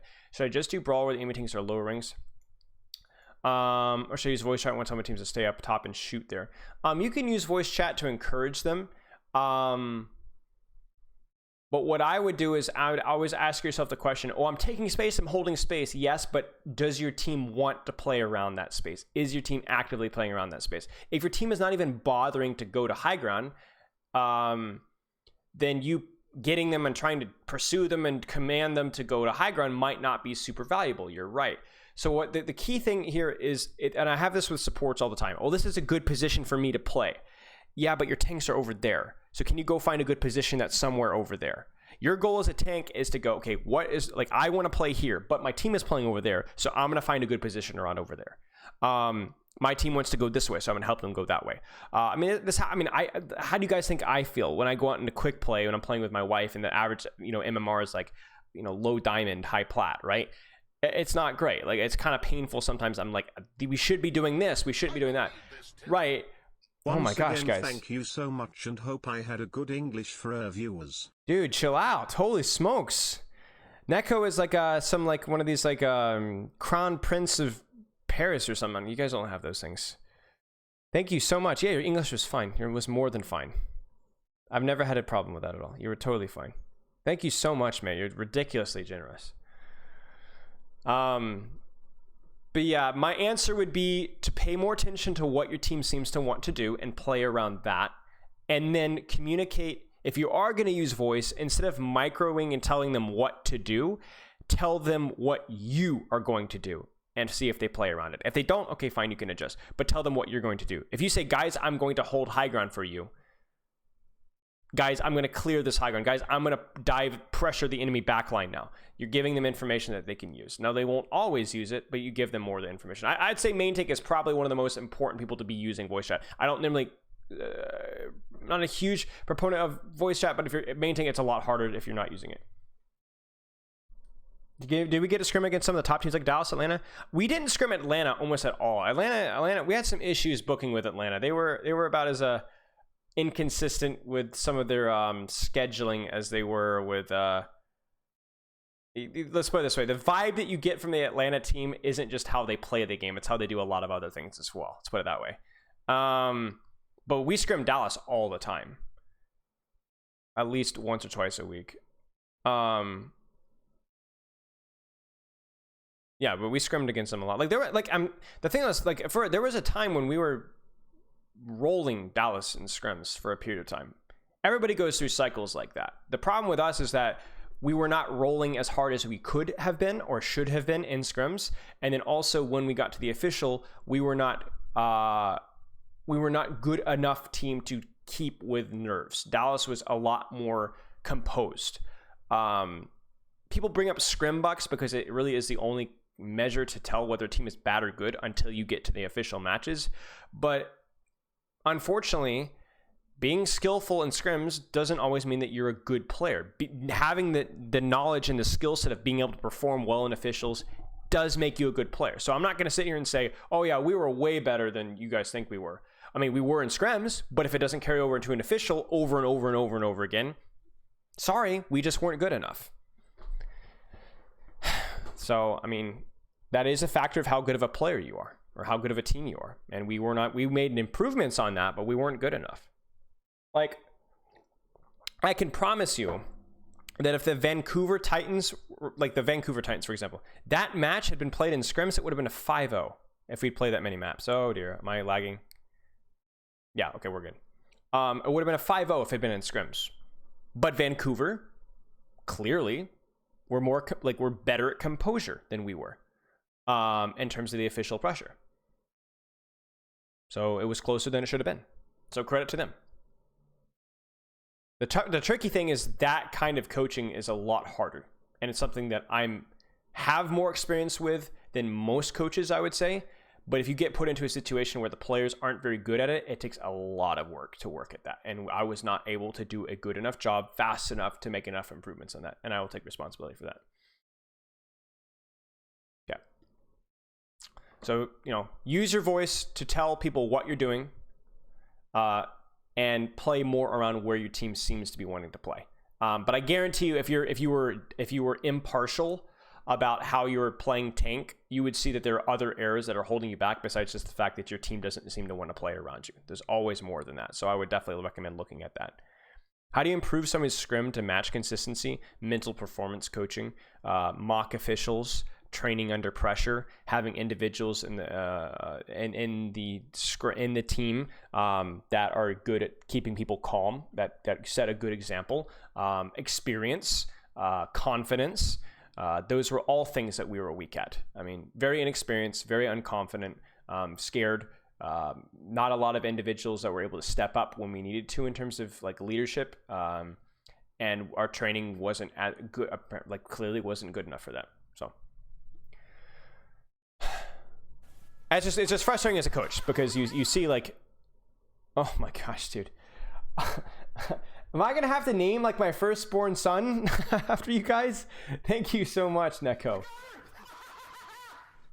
Yeah, that's what mock officials are. Neko, Danny to impress, Crater, Will, Molinary, Straw Guy, High School, CJ, Melroth, Marquis, Flaco, Sunset, Nelano, Fausti, Blue, Fourier, Vitunder P, Giamonta, Yarvin, and Blase.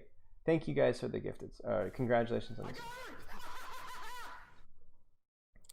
But yeah, I mean, like the thing is, like we just didn't train enough. The coaches worked hard, but working hard doesn't always provide a response. Like we didn't do a good enough job. So it is what it is. What advice schedule would you give to someone who's currently mid-masters trying to grind a collegiate over the summer?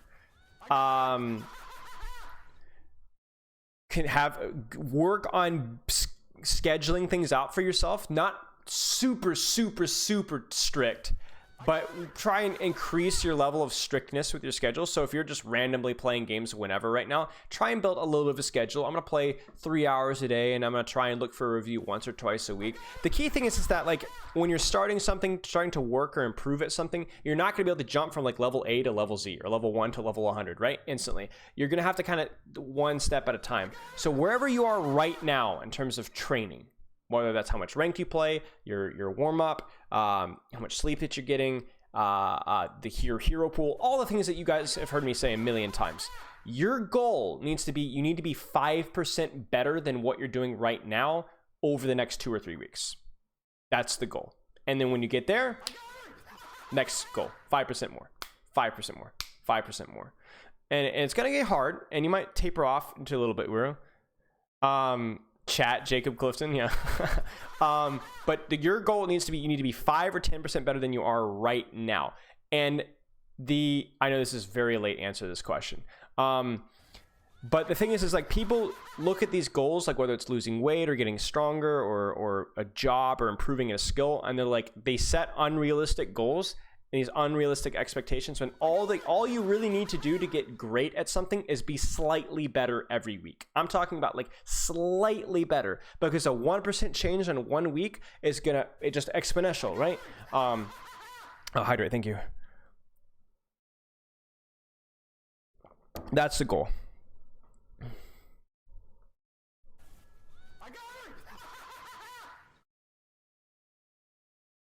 Thank you again for the gifted subs, man. So generous.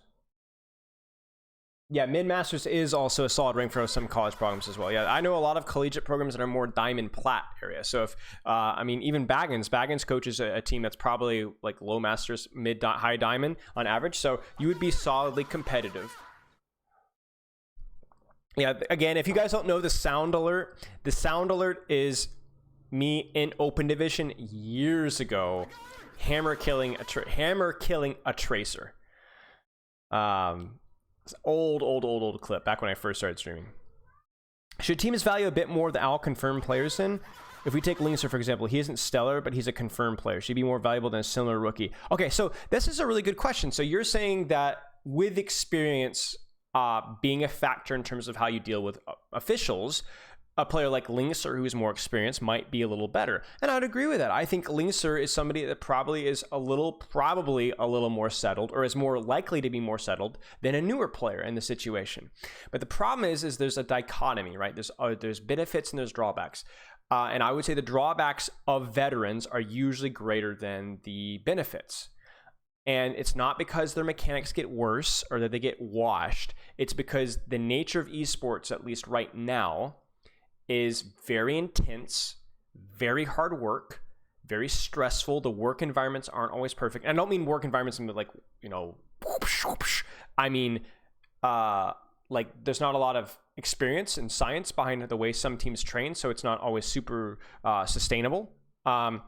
And they don't get paid a lot. Now, I'm not saying they're underpaid necessarily. I'm not really sure how much money these Overwatch League teams are making or how much they're spending and how much, like a lot of teams, like right now, from what I know is like esports, Overwatch League at least isn't a really big money making scheme for a lot of teams, right? So I wouldn't even go as far to say that they're underpaid. They're paid more than enough to make a living off of and put some savings.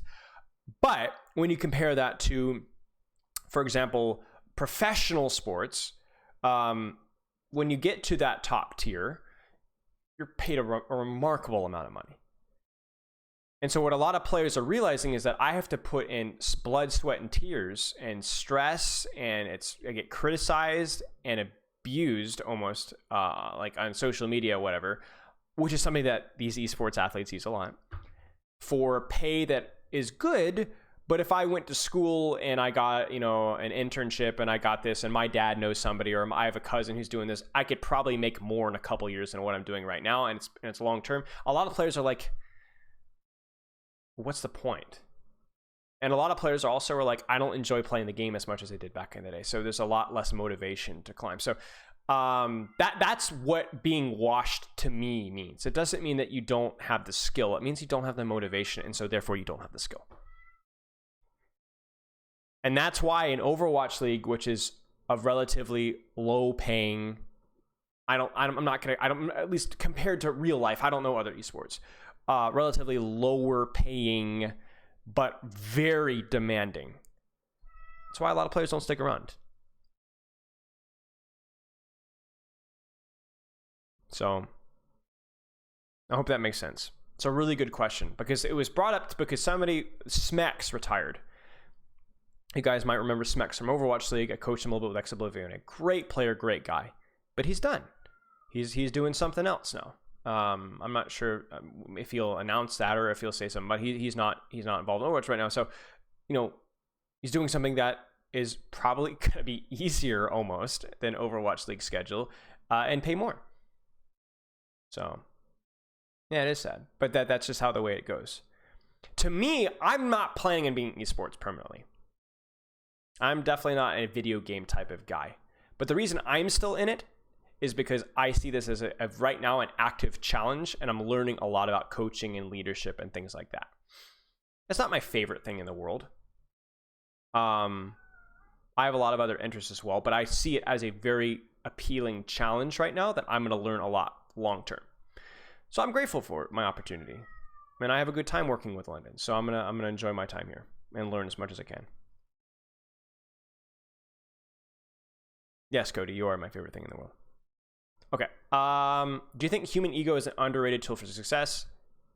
I mean, yes. Like, I feel like I watched a video or read something about this. Like, you want to have confidence, but not enough ego. So, like, the reason why ego can be bad isn't just because you come off like a jackass or a turd. Which I think is a problem. Like even if it doesn't inhibit your success, I don't want to be an unpleasant person. That's not what I believe in, right?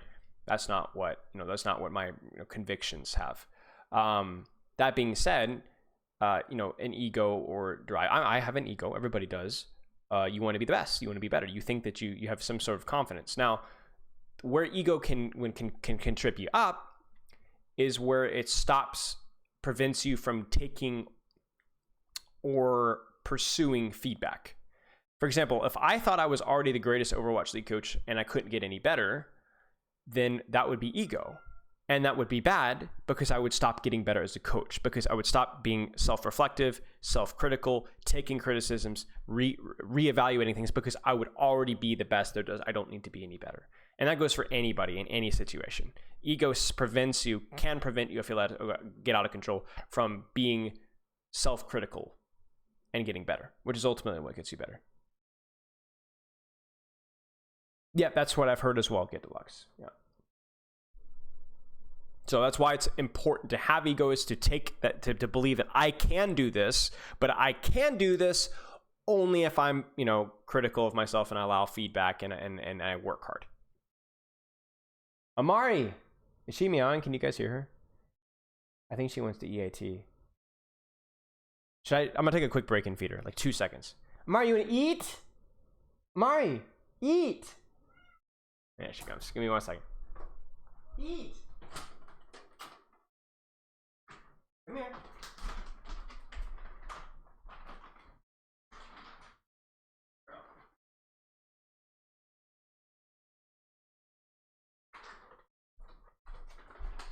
Okay, give me 1 second, we'll get right back into it. There actually wasn't as many questions as I thought. There's a ton of questions, but there's not like overwhelming number of questions, which is nice. Yeah, she's a good girl. So Pepper got a really good idea and got like a moving water fountain for like a pet fountain where like the water's constantly moving. I don't know why I need these earbuds. I don't need these earbuds anymore. And dude, she drinks so much water now. The last couple of months, she loves that thing. Highly recommended. Okay. What's the thought process in picking which DPS to play with double shield and contenders? A lot of it is just what are the strongest DPS to play. Like, whether it was Echo or when Genji got buffed or Hanzo has been relatively strong. A lot of it is just like, what are the strongest DPS? Tracer's been consistently played because Tracer's what prevents teams from going BAP Zen. And if you play like double poke, but like you end up like, it's basically just like if one team goes Tracer and the other team's on BAP Zen, it's very hard. So that's why Tracer's played a lot. It's not because, she's amazing in double shield. She is amazing, but also because you prevent them from playing BAP Zen. Having somebody that combos well with pulls as well is great. So like strong poke DPS, things like pulse bombs, stuff like that. But yeah, I mean, Hanzo, Tracer, those are all fine. And you just pick a DPS that is a shorter sightline on the shorter sightline maps. Like some teams will play double shield with a Mei because it's a short sightline map, and Mei walls will get a lot of value, and Blizzards will get a lot of value. But a lot of it depends on the hero pool that your DPS have, and really what are strong DPS at the time. Now, sometimes the DPS are weird. Sometimes you'll see like a Torb, right? And you'd see a Tord probably because you anticipate they're probably going to play Tracer here, or they might play Dive, or you might see a McCree with double shield because you expect that they might play Pharmacy. So there's always a reasoning behind like maybe what the enemy team plays, maybe on the map. But yeah, there's some insight. Yeah, exactly. Backbone, exactly. Yeah, she's like a Norwegian forest cat or something. They love water apparently. Any Hanzo tips? Yes. Take good angles, utilize your wall climb to get better angles, and try and not just throw your Stormbow on enemy shields. Use them to win duels, use them to actually pressure or kill tanks.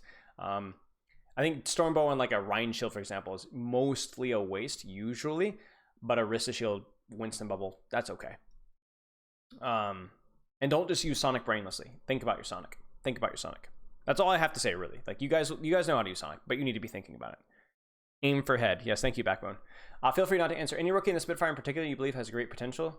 I mean, Sparker, obviously. Sparker is very hard worker, good attitude, is a pleasure to coach. I mean, he's just consistent. So, Sparker is great. Is there a separate Contenders viewer that has replays of the Contenders matches? No, sadly. No, there's no way to look at the Contenders matches unless you were actually playing in them. You might be able to get like a replay code from one of the players, but I'm not for the match, but I'm not sure. Backbone might have more info on that, but I'm pretty sure I'm correct. How was my time at OWL? Any positive, negative, surprises, impressions? So I talked a lot about this in my streams already over like the last couple months because I think I streamed twice during the season. It was okay. I knew going into this it was going to be very difficult. And to be honest, I would not have traded my experience for anything else, any other team. As fun as it would have been to be with a really good team,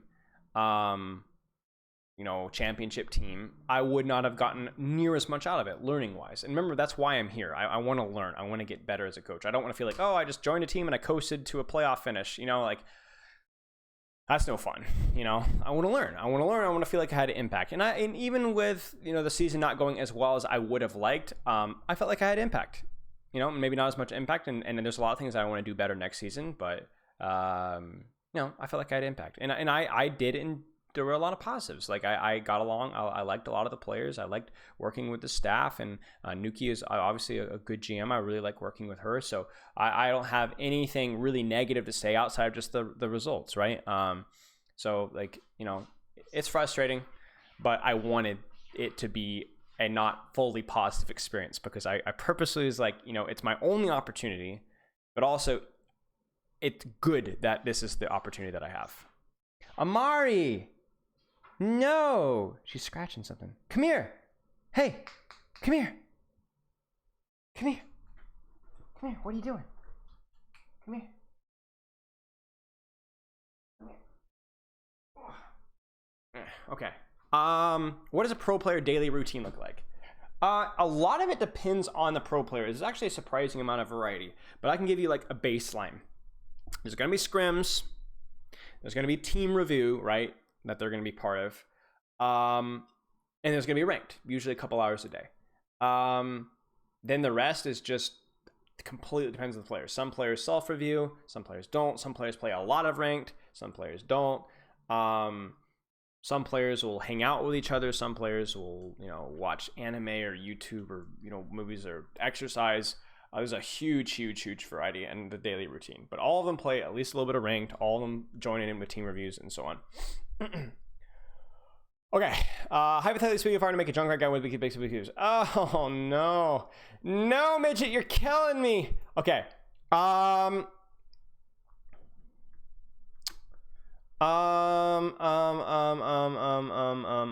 Similarly to Pharah, you want to be able to take angles that allow you to hit as many people as you possibly can. So like the thing with a lot of the other DPS heroes is you take angles to like look for picks or pressures on squishies and you want, but with Junkrat Pharah, it's like you just want to hit as many people as possible. So there's really two ways of playing it. You're either going for like angles to maximize your spam. So like you're going to be spamming from down a choke, but you're spamming down a choke from a slight angle that might get behind Rhine Shield and hit a lot of people, right? or you're going for assassination. So I'm gonna do assassa and then abbreviate because I'm not running ass. Okay, assassa. And you do that by taking these these little flanks and looking for 2-taps, or hiding here, or conking in from an angle and then 2-tapping and then getting out, or whatever. Or you might be like, for example, it might be like team 1, team 2, you swing to the right just behind shield, you lob a grenade and throw a conk in there, and you get a pick, right? And you might not be able to stay here for long, but you do it for brief bursts. So it's very similar to other heroes. You take angles whenever you can, but with Junkrat, you might, because you're more of a closer range hero, you might not be able to stay there for very long. You might swing wide, go boom, boom, look for a 2-tap, and then go back behind shield.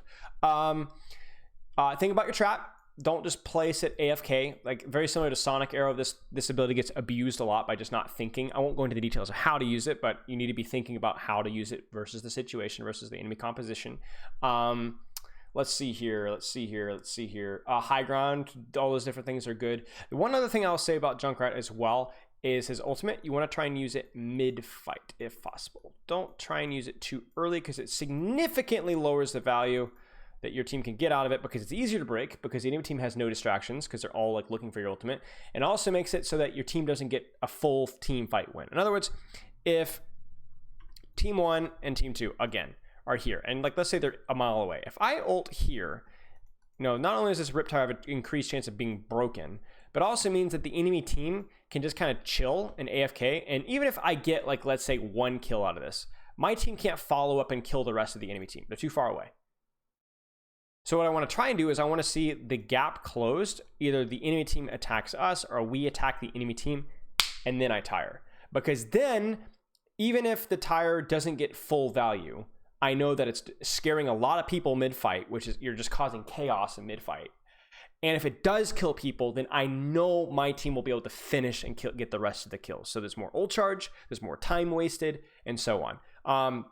That being said, obviously, if it's mid-fight, you do have to understand that you are at a slightly higher risk of dying.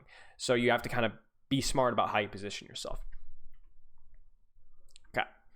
I'm not going to go into a lot more details than that. I think that's a good enough baseline for the hero. The hero is pretty simple. It's a hero like Reaper, like Pharah, pretty simple, pretty basic. Just some of the details are a little tricky.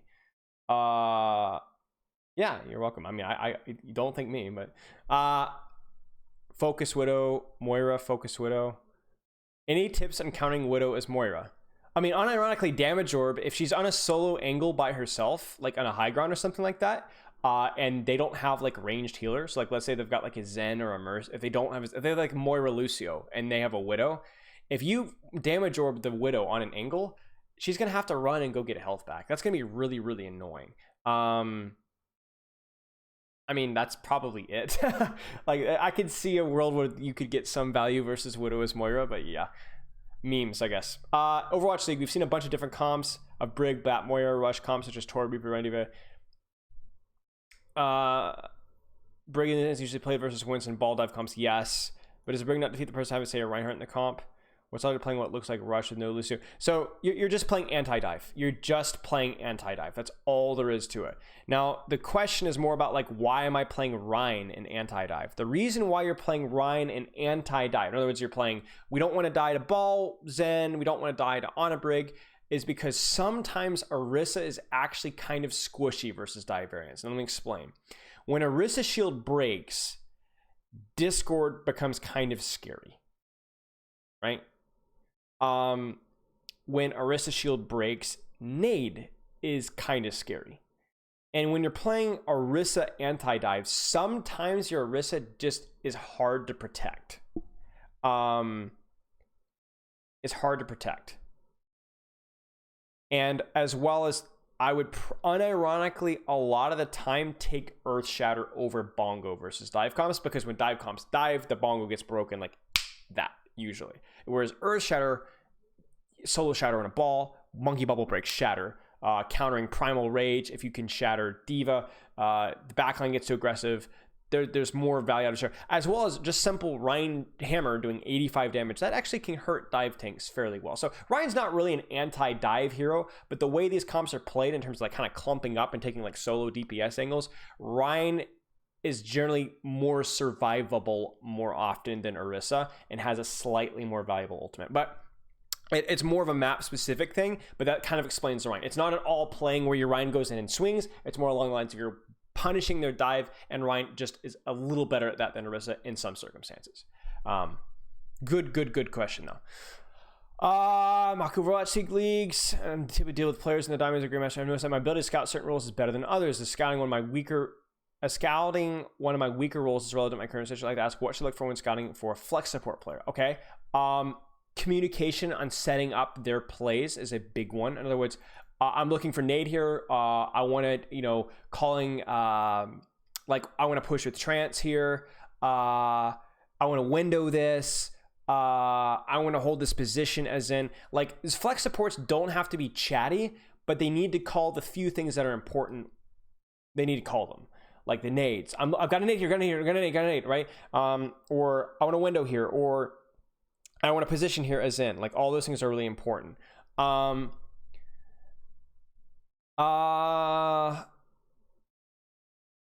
of that, it's just, there's nothing special about flex supports compared to other heroes. Good cooldown usage, good positioning. I think a certain amount of aggression with flex support is always helpful because, even if to the extent of they die maybe slightly more, but if they're getting good value out of nades and they're popping offense, and I would rather have a slightly more aggressive flex support player than a slightly more defensive. But yeah, that's a really, really tough question. If you're struggling with one role more than the other, I would get outside help. A peer, another coach, and be basically I suck at scouting these guys. What do you think is the problem? And then you guys could look over the VODs together. Maybe you have a misunderstanding of how important defensive positioning is. Maybe you think maybe you have a tendency to prefer slightly safer flex support players when that's not necessarily better. Maybe you have a misunderstanding of how nade value is, or how a positioning, maybe it's just really just comes down to a couple of details that you're kind of zoning in on incorrectly or too much. But yeah, that's a tough question. But I would definitely talk about, make sure that they have players that communicate around stuff that they want to do. Don't have to, again, not chatty, not loud, not shot collared, but I want, calling those things is really important. What do good comms look like in ranked? I'm a plat healer, plat tank. I was just wondering if I can contribute a little more in chat. Okay.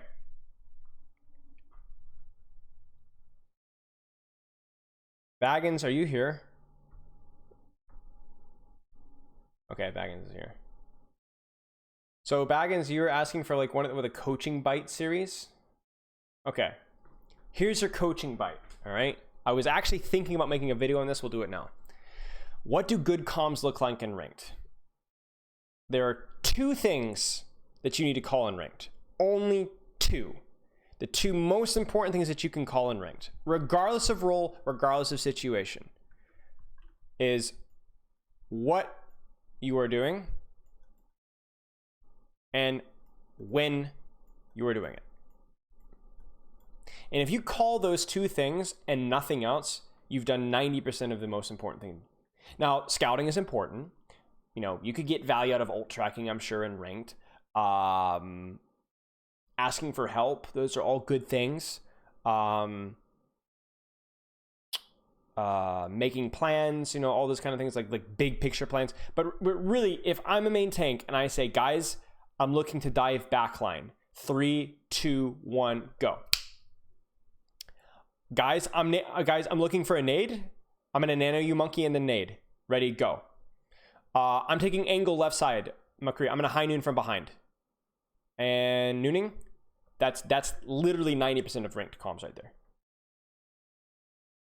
If you just call those two things, that's 90% of what you need to call, because this gives your an idea of what we're actually doing, and can give guidance with positioning as well. In other words, if I'm a Reinhardt and I'm calling that, guys, I'm literally bubble me, I'm pinning in, right? That tells the rest of my team what the plan is, at least as a whole, and that gives my Ana information. I'm going to save nade and nade when my Rein pins in, because I know I can get value out of that. And I'm going to position very aggressively because my Rein's going to be taking all the heat from me. You kind of see that? You see how you're helping your Ana position, know how to position by telling her what you're doing? And vice versa. If my Zen says, I want to go high ground here, and says goes high ground, and I want to spam from high ground. Well, now as an Orisa, you know kind of like what you want to play around, right? So you can have your positioning in your overall plan can come as a result of knowing what you're doing, okay? And then the win part, I mean, this is obviously everyone's going to know where this one's going. This is the timing, right? So you know exactly when we need to be doing stuff. If I'm Tracer and I know exactly when my monkey is jumping or pressuring, even if he's not diving, if he's just tickling the rain shield, I know when that's a window for me to pressure from my flank. So you talk about the most important aspects of Overwatch, the planning, the positioning, the timing. Well, all of those can stem from just simply making these two calls and making them consistently. Now, you don't have, and to be very clear, this is not shot calling necessarily. You're not saying what you want your team to do. Everybody follow me, I know the way. No, this is just, guys, this is what I'm doing, okay? And if your team doesn't help you, unlucky. You should double check to make sure that your team could help you. So obviously that's important. And it's not like this is going to fix all of your problems in ranked, but if you were to just make sure that two things were called correctly, you want to know what you were doing and when you were doing it. And if you do this consistently, you don't require discourse, you don't require conversation, you don't require people calling stuff for you. You're calling what I'm going to do. You guys can come along if you want. Thinking anybody that can consistently call it. I mean, yes, again, this is not going to all of a sudden make your ranked experience perfect, and nor does this cover every single detail that theoretically could be called. But this, if you were to only call two things, it would be what you were doing and when you were doing it, as any hero. Even if you're a Moira, who has like some of the least playmaking potential of any hero in the game at most ranks. Just simply saying, guys, I want to push with Cole here. 3, 2, 1, go. There you go. Pushing with Cole is something that you need to call. Or Ryan, I'm pocketing you. You know? That kind of stuff goes a long way. You at least give people the opportunity to make a play around what you want to do. And there you go. Very, very important. Good question. How does honest positioning change based on different heroes? Widow, Hanzo, Genji, Tracer, Ball, Monkey, Pharah, Reaper, Doom. And how does my positioning change based on more general things like whether the enemy is playing dive, spam, brawl? How does it change based on what the comp my team is playing? Okay, so you have just accurately pointed out that there is an endless number of details, that you have to consider when you're considering positioning. So my answer is I'll give you a couple of little things. I will say against sniper comps, shorter sightlines. Dive comps, I wouldn't, longer sightlines, as long as you're not completely isolated, is often good. Like, for example, if that monkey can't reach you just by jumping directly at you, that's great. Doomfist, tracking where he is, never being surprised. Knowing your individual hero interactions. Obviously, cover is important with all of these. I don't care if it's a Widow or Tracer. Just as important to have cover in your Tracer as it is with Widow. Playing with dive, maybe you can play more around distance and playing around your Brig. Spam, play more on cover. If you're playing with Brawl, maybe you're going to play in your Lucio aura and maybe have a little less cover and a little closer. But the point being is that you have already recognized that it's tricky and difficult. And I'm going to tell you what I told Neko in the review earlier. You probably already know how to position against most of those heroes and most of those situations. But you're probably struggling to position in ranked. So what you need to do is think about your positioning in ranked.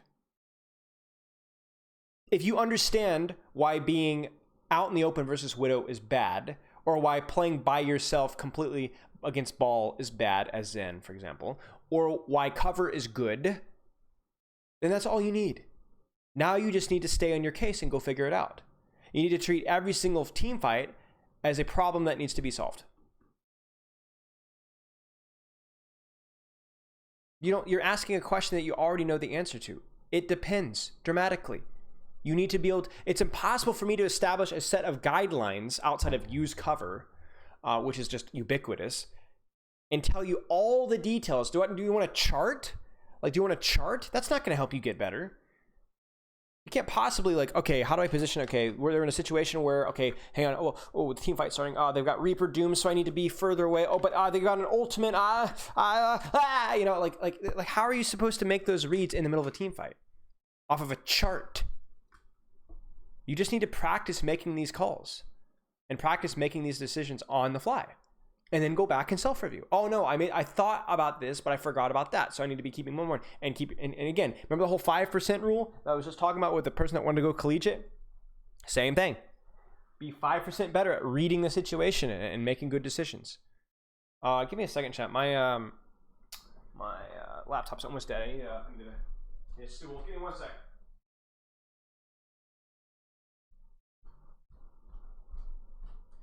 I have to plug up my laptop and the cords over here.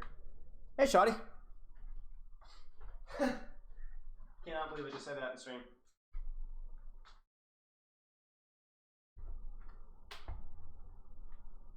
Okay, 2 questions if that's okay. No! How do professional off-tank players grapple with multiple threats at the same time, considering how punishing missed cooldown timing is? So you have to prioritize. I had one of those situations, definitely like with a one-on-one with Molf. We just kind of have to prioritize what do you think is the most important thing right now. An Ana without nade is no longer a priority. A Sombra on your backline is definitely a priority. A Tracer with Pulse is a priority. A Pharmacy on top of your team is a priority, but a Pharmacy across the map might not be. A Tracer without Pulse might not be. A Sombra that's standing in her own backline or on a very conservative angle might not be. So the reason that make things that make like off-tank difficult, especially something like a D.Va, is being able to read and make those decisions as quickly as you can. And practice, a Tracer with Pulse, Ana with nade, you can probably get an idea of when she's going to nade, and then once you've dealt with it, you no longer have to deal with it. So it's about prioritizing and then knocking them out one at a time. Sombra backline, get rid of her. Ana nade, ate it. Now I deal with Tracer, and then you go from there. And that's why it can be a little tricky. But you can't deal with everything at once. That's the key thing, is to understand that and then find out what the most important thing is in the situation. What's the proper way to scout for a main support player? They're generally very difficult to trial scrims. I like mechanics and mouths. Mechanics and mouths. Being smart and positioning well and all those things are good too. But like if you're good with movement and you can click heads with Lucio and you can hit your whip shots as Brig and you communicate well, you're a good ult tracker. You call your intentions well. Same thing as flex support. You don't have to be chatty Cathy, but you do the things well. Then there you go. So like there's a lot of questions about like proper way to scout. When I scout, I look for attitude, I look for mechanics, and I look for work ethic. Even the communicational stuff you can fix, but it is very helpful to know that they do communicate the basic things well. Hydrate. I got a little more. I'm running out of water. But there's no light. Unfortunately, there are no hacks for scouting. There's no like quick fixes or quick little things. It's not easy. I'm far from a complete expert at it either. Is the old avoided comp of Ball D with Tracer Pharmacy Lucio still useful in playing the game today? It's still fine. It could still work. I think as teams have gotten better at playing against it and had a little bit of practice, it's not as good. But it's still okay on like Koths or maps where there's a lot of boops, because every single hero basically in that comp has a boop. Yeah, it's okay. The problem with the avoided comp is that it demands you to have a remarkable Ball, a remarkable Pharah, and then a flex support or that can play Lucio decently. You don't need your Lucio to be popping off, but he can't be a waste of space. He needs to be actually doing damage and helping people out. So it's unique compositional demands of having an elite Ball Pharah and a decent flex support that can play Lucio is weird, and most teams can't play it. And because it's not like a dominating composition, most teams don't play it. It really was just a comp that was pretty good, a little bit unorthodox, played by people that were really good at those heroes. I'm going to check mark these. This is such a good idea, Baggins. Okay, I don't know if I'll get to all of these, but in the Ball Tracer Zen, actually chat, give me 1 second. I have to check something really quick, which will tell me how much longer I can stream. Okay, I can keep going a little longer.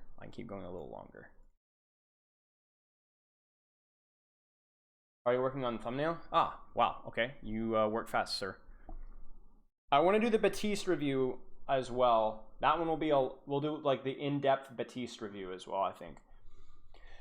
In the Ball Tracer Zen Brig comp, the teams are running in first and third stage. Why has there been a swap from Sigma to D.Va and sometimes Ashe to Sombra? Okay, so from Sigma to D.Va, the Sigma to D.Va, at least recently, was because Sigma got banned. But the reason why people went D.Va was because teams are getting better at diving harder. and committing a lot harder on backline. So if you get a Discord and Zen, you really want to have Matrix, especially if there's a Sombra and a Tracer and a ball on the field. Sigma alone isn't going to be able to keep them alive. Now what Sigma does do is he pokes out and does a lot of damage, and he's really good at controlling space. But if he's at a risk of being hacked, and his Zen is constantly getting discorded and dove, then he's going to have a hard time getting value. As well as he's not as strong of a hero as he was about 10, 11 months ago when he was played a little bit more in the composition. So Sigma Ashe is fine, for example, on a long sideline comp where it's a little bit harder to dive and it's very easy to poke. But in maps where it's very easy to quickly dive, the Sigma is going to feel a little worse. And that's why heroes like you'll go from Ashe to Sombra, because Sombra doesn't need the sideline. Sombra can just dive you whenever. So it really depended on the play style, the map, and what teams were teams preferred slower, not slower, but more poke oriented versus more dive oriented variations. Because you can play Sigma into dive, you just need to be able to whittle the dive down a little bit and be able to kite it out a little bit. And there's some maps and some compositions where it just didn't feel very good to do that. Okay.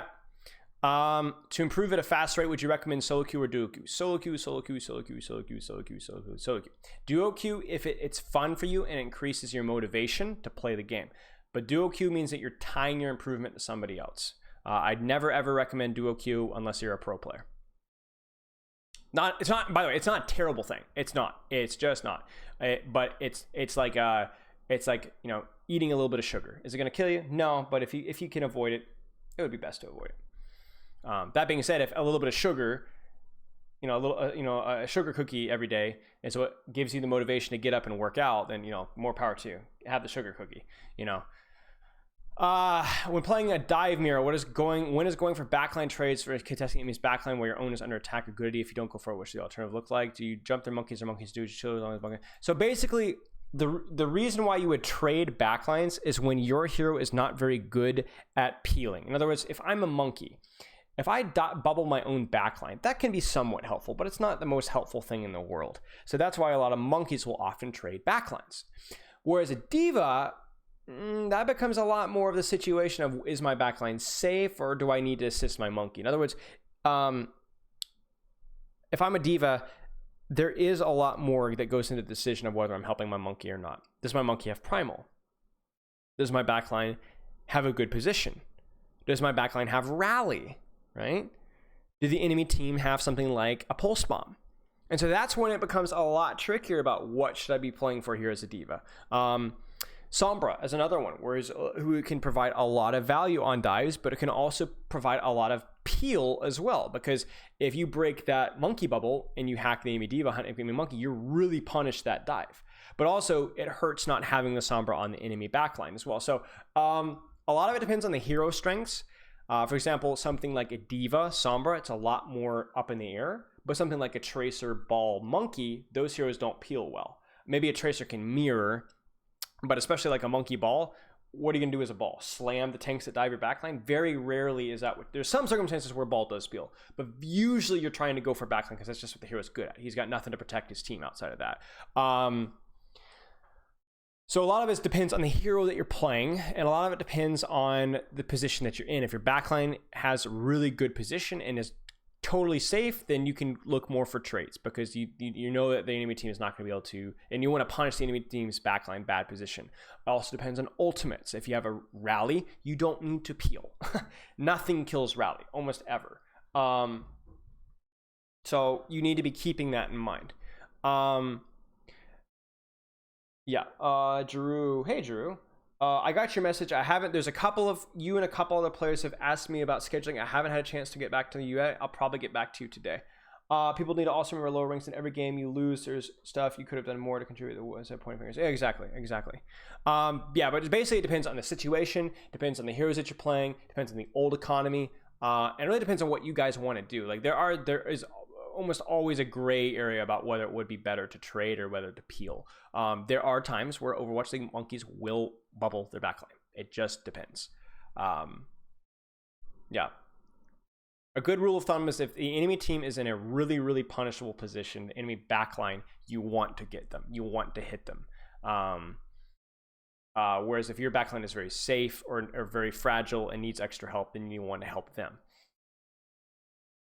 hey, Majin, I don't really care about anything that you have to say. So you have my permission to pipe down. Hey, thank you, Susie. Susie Jupe, that's nice. Are we flaming Spylo again? No, I'm flaming Majid.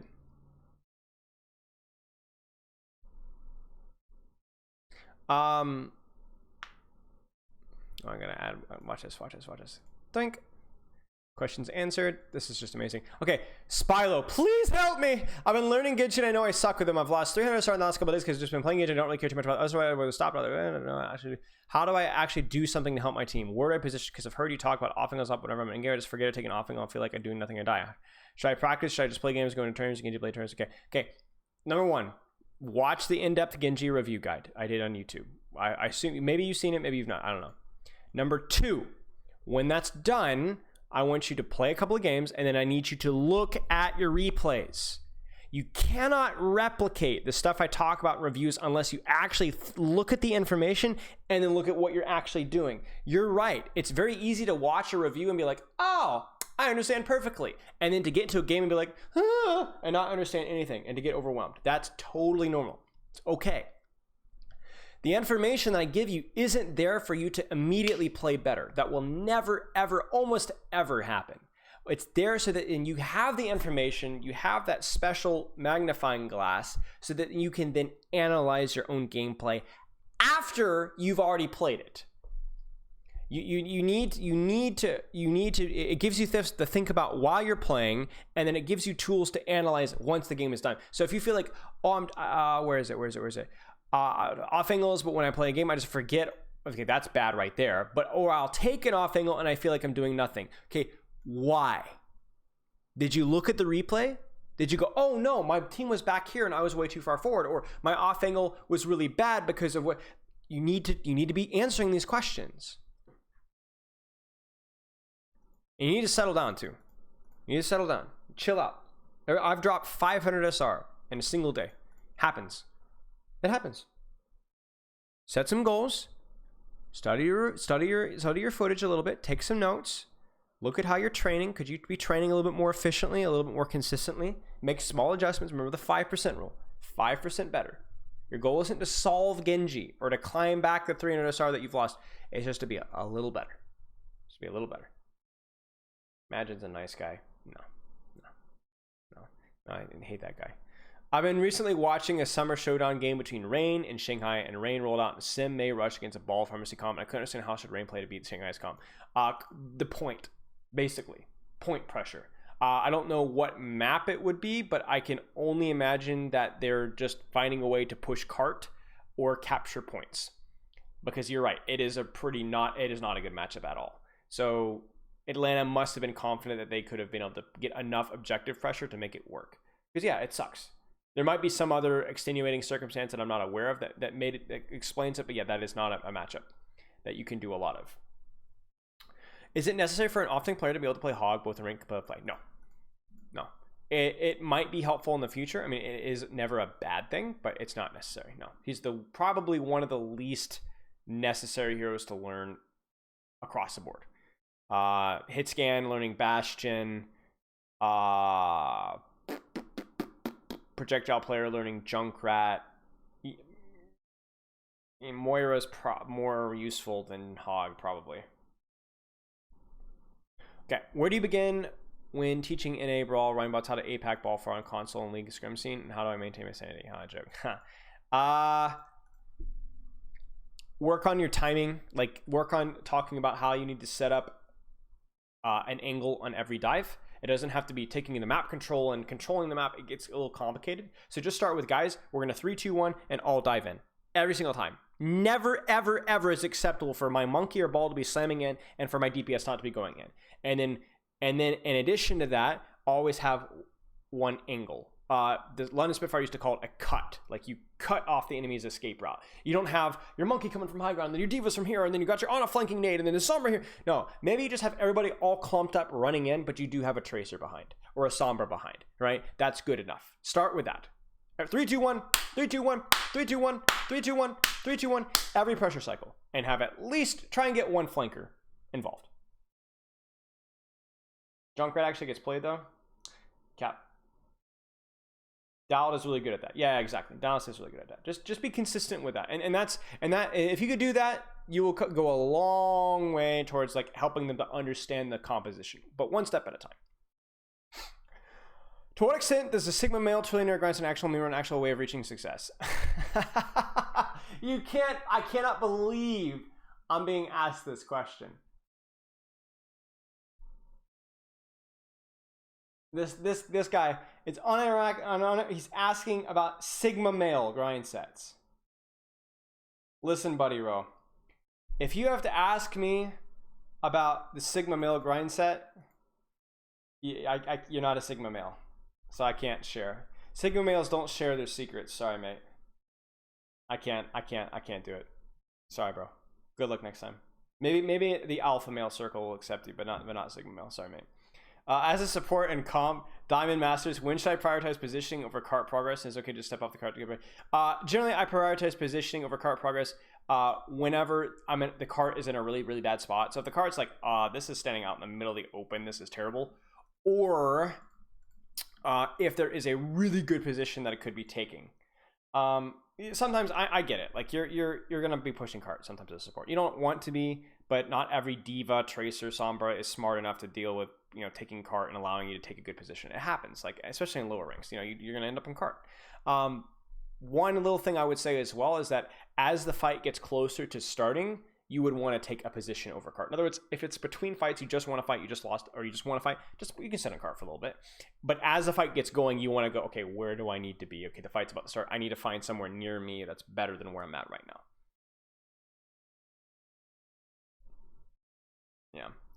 Yeah. With the new Hog buffs, do you think Hog will be a viable pick? No, I do not. I don't think Hog will be. I think it was a good buff. I think it was definitely a buff that he needed. But I don't think it's like all of a sudden the Hog's just amazing. But that might change. We've seen in Overwatch, it always takes a good 6 months at least for a hero to kind of slide into where he actually belongs. So maybe Hog is better than, because especially with the buff being what it is with the ult charge, it's not at all evident how much of an impact that has. So we would, I don't think he's viable at Overwatch League right now. I don't think he does enough, but I don't think it's like, oh, the hero's just trash tier. Okay, I kind of think he's trash tier, but I absolutely could be wrong.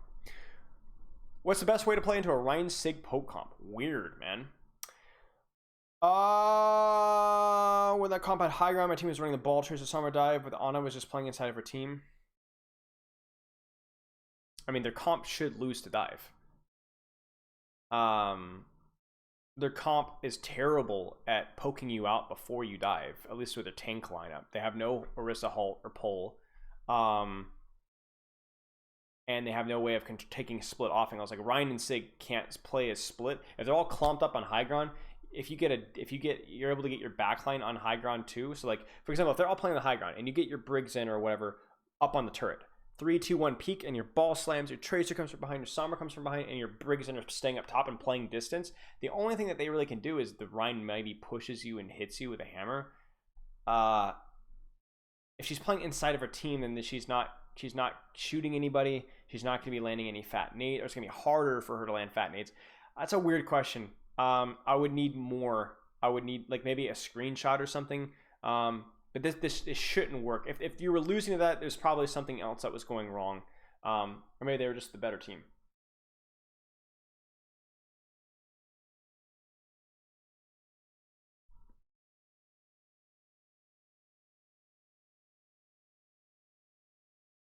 Well, Hog specifically.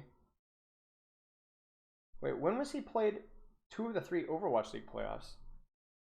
When was he played? You talking about like last season? Well, last season they buffed Hog to high heaven. They did some disgusting things to the man's damage.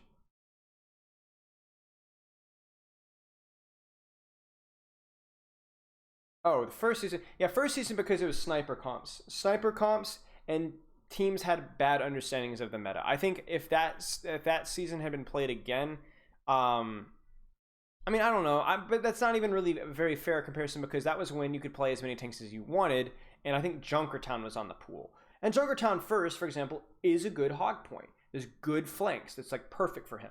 I think if you remove, like, I could theoretically see if 222 is removed, Orisa, Hog, Sigma, Hanzo, Widow, Mercy could be a decent comp on that map even now.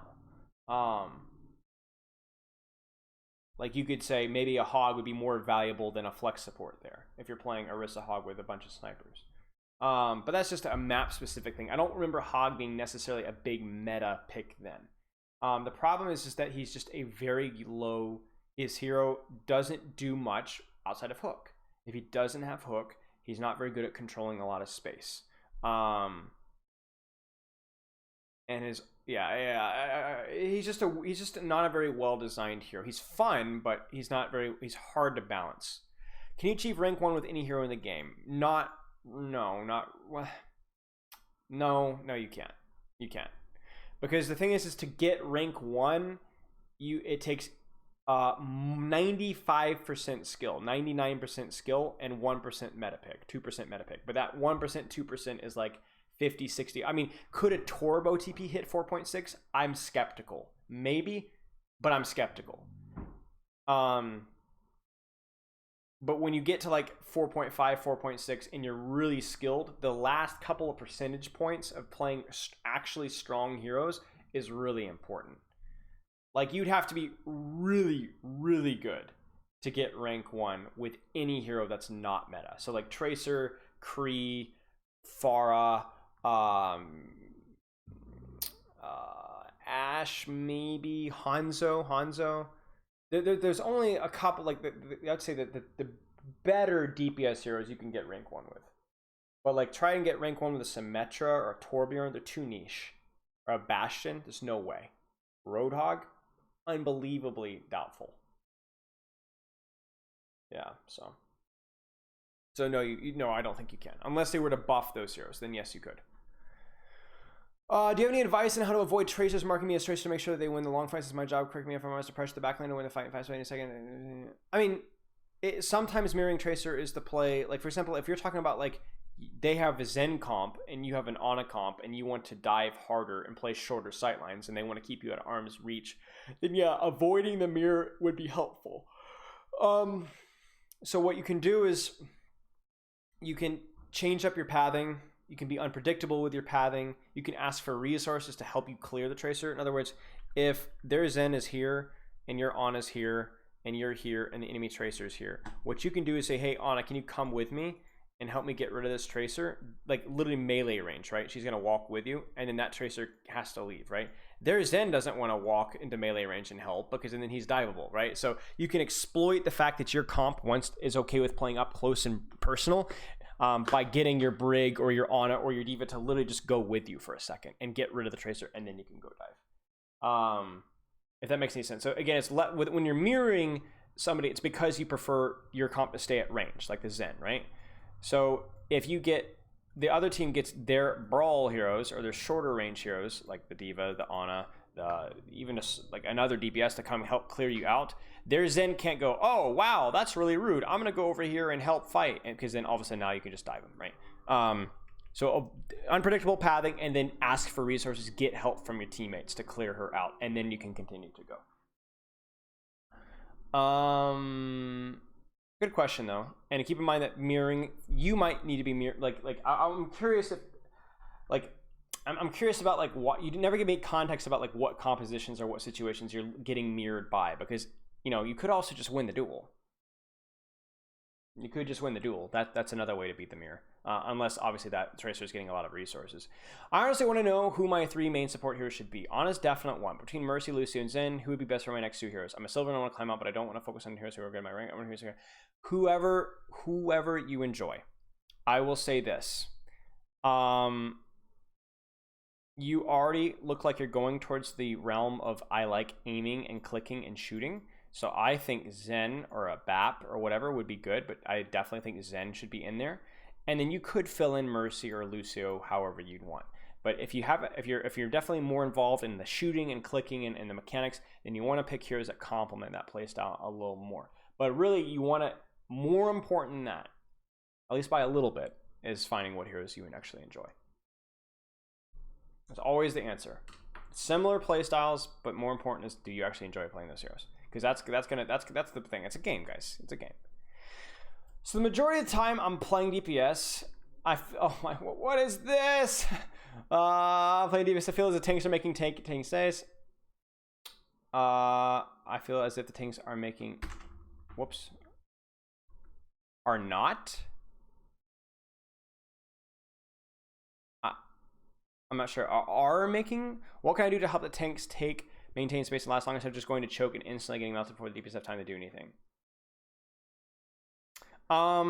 Just make sure that you're synchronizing your pressure when your tanks actually take space. Like when they do anything, when they stand at the choke and hold shield, that and the enemy team is engaging them, that you have an angle and you're applying pressure. The goal as DPS is to capitalize off of the windows of opportunity that your tanks give you. And they might not be very good tanks. They might be very passive tanks, or very stupid or slow tanks, but they will bait attention for a period of time. Good tanks bait attention for a long time and survive for a long time. Bad tanks will not. Good tanks will actually not only bait attention, but they'll actually threaten and survive. Bad tanks won't. But bad tanks will threaten a little bit. Bad tanks will bait attention a little bit. And it's about making sure that when those windows of opportunity arise, that you are getting something out of it. If your tank just pins into the middle of the back line, you're doing something. If your tank is standing there and the enemy team is shooting their shield, well, their attention is on that location. That allows you opportunities to get value out of the angles that you can take. So I would look very, very much so at the timing and are you synchronizing your pressure with your tank line, even if your tank line's bad. Same question if I'm playing support and I'm not playing tank. Again, are you getting value when your tank line is doing something? Are you looking for nades? Are you playing slightly more aggressive? Are you enabling your tank line to play a little more aggressive because you're healing them well? Or are you punishing the enemy team at the same time? So it depends on the hero. But I'd pay very close attention to timing on your DPS and your support play in regards to, are you consistently like capitalizing off of what they're doing or allowing them to be more aggressive? Sim is not weak. I just got that. Sim is not weak. No. Sim. I would say Sim is in a fine spot. She fits very well in niche, and you could very easily one trick her to GM or very easily one trick her to top 500. But we're talking about rank 1, right? And there's too many maps where Sim would not be good for her to be a legitimate contender for 4.7. How are you going to prepare for a game that isn't even out yet? You don't prepare. My focus isn't on being a better game science person, but to understand coaching and communication and leadership and practice working with people more. You don't. So you focus on the other stuff. Yajat, I didn't even know you were in Discord. I don't know if I've ever seen you talk. Okay, I'm a Diamond Zen one trick, and I get flame from playing Zen. Not switching the does more healing. At least half my games, from which I lost enough reason to learn other sports continue to improve as a one trick. I would pick up another hero, like maybe an Ana or a BAP, because those guys do have more healing, and they provide a little bit more survivability. So like if you were playing Zen Mercy, right, and the enemy team was like Sombra Tracer Ball, I probably wouldn't want to stay Zen there. I would probably prefer to go like a BAP or an Ana to give myself a little more survivability. If we had a Lucio OTP and we're on a Brawl map, I don't really want to play Zen Lucio. That's not a great support lineup on most maps in most situations. So I might want to go Ana or BAP. So you generally want to build a hero pool of 1 or 2 or 3 heroes where you can pick the best hero for the best circumstance. A lot of times you'll end up playing more of one hero than you want to. For example, if you're like, I really want to play Zen this map, then you can lock the Zen. But at least having a BAP or an Ana in the pocket will help. Even just one other hero, just like an Ana, that's going to significantly increase the number of games where you don't feel like, oh, I trolled because I was on Zen. Agent Z main. Yeah. Okay, that makes sense. Any tips on improving trace or blink mechanics? Practice. You just practice. You're doing the right things. The fact, I'm still practicing it, I'm getting the hang of it, just practice. I'm sure there's workshop codes out there that allow you to practice with bots. Deathmatch, again, it's the same answer every time. Deathmatch, there's no life hack at all, as far as I know. Any tips for countering Pharah's Echo? Play cover. And if she gets too close, gets too aggressive, you can kill her. Shoot her. Shoot her. Stickies might be a little awkward unless she's really, really up close, but you can give Pharah fits. And you can also give Mercy fits as well. That sometimes is even a better kill. At what rank does team comp start to be important? I mean, every rank having something of a cohesive team composition matters, but it's not a big factor. And I would say it definitely is more important in higher ranks, but it's less important even in higher ranks. Like Hago TP still hit top 500. Sem Torb TP still hit top 500. People will still play, full, spam into Sombra Tracer Dive and win, even though they theoretically should have no way of working. So it matters slightly more every rank up you go, but not enough to where it would be molding to me to be playing the wrong comp. I've won way too many games where we had no business winning if it had been like a competitive scrimmage environment and ranked just because. I mean, to be honest, Musin, I'm butchering your name. That applies to really every rank. I mean, there's teams that have won contenders and reshaped Overwatch League meta by following that exact same strategy. That being said, you do want to try and be playing heroes at the very, very top levels that are good, right? Like, there's a reason why, like we talked about, Sem Turbo TPs don't hit 4.7. Even if you were really, really good, it would be very hard when the enemy team has just as good of a Tracer player, just because Tracer is slightly stronger as a whole. But yeah. Is the Uda cycle a good way to deal with decision making? That sounds familiar.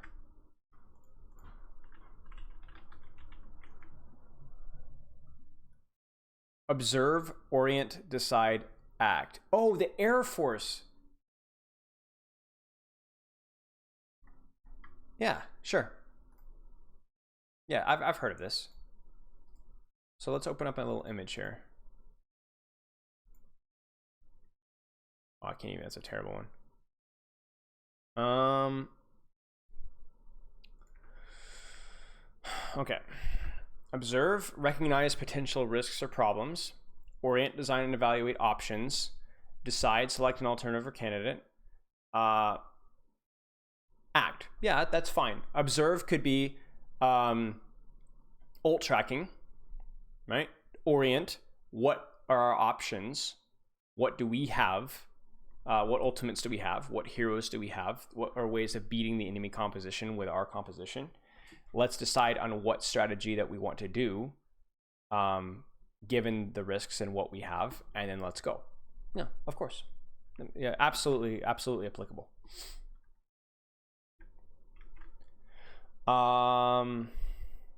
It's a little trickier in ranked, but you could definitely be like, okay, they are running this composition. I'm playing Zen. These are my options of positioning. I'm playing against this composition. Let me decide, okay, that's the way I want to play this team fight, and then you go. So you can even break it down to a micro level and it would work well. So this is probably going to be a super pathetic question, but how can I quit cheating? After trying it once, I got addicted to it for over a year. My entire game system having walls. I tried too many times to quit. Basically tilts me that I can't play on the same high level without it. So I give up trying to quit. I just quit the game at this point. I know already. Yeah, I'm playing for here. Down guys.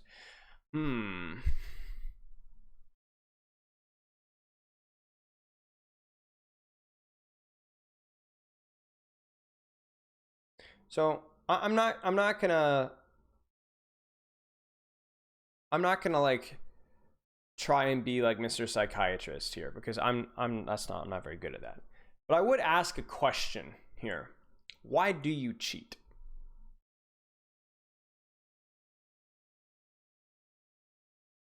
Do you like the feeling of winning games? Do you like feeling like I'm doing really well and like popping off?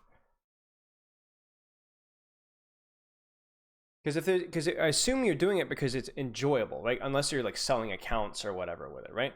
So then it becomes a question of find something outside of Overwatch that replicates that same feeling, but you're doing it legitimately, right? Because if you do it because it feels cool, it's a satisfying of like domination. It's like, yeah, you got rolled. No, earn it doing something else. And if you can't fight your drive to do it in Overwatch, then find something else.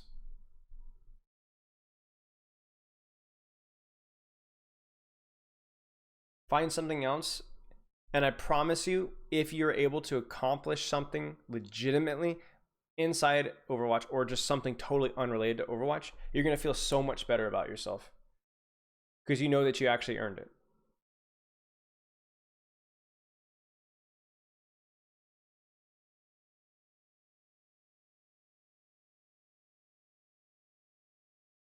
And I know you're like, oh, I mean, yeah, you're like, that's a pretty trashy thing to do.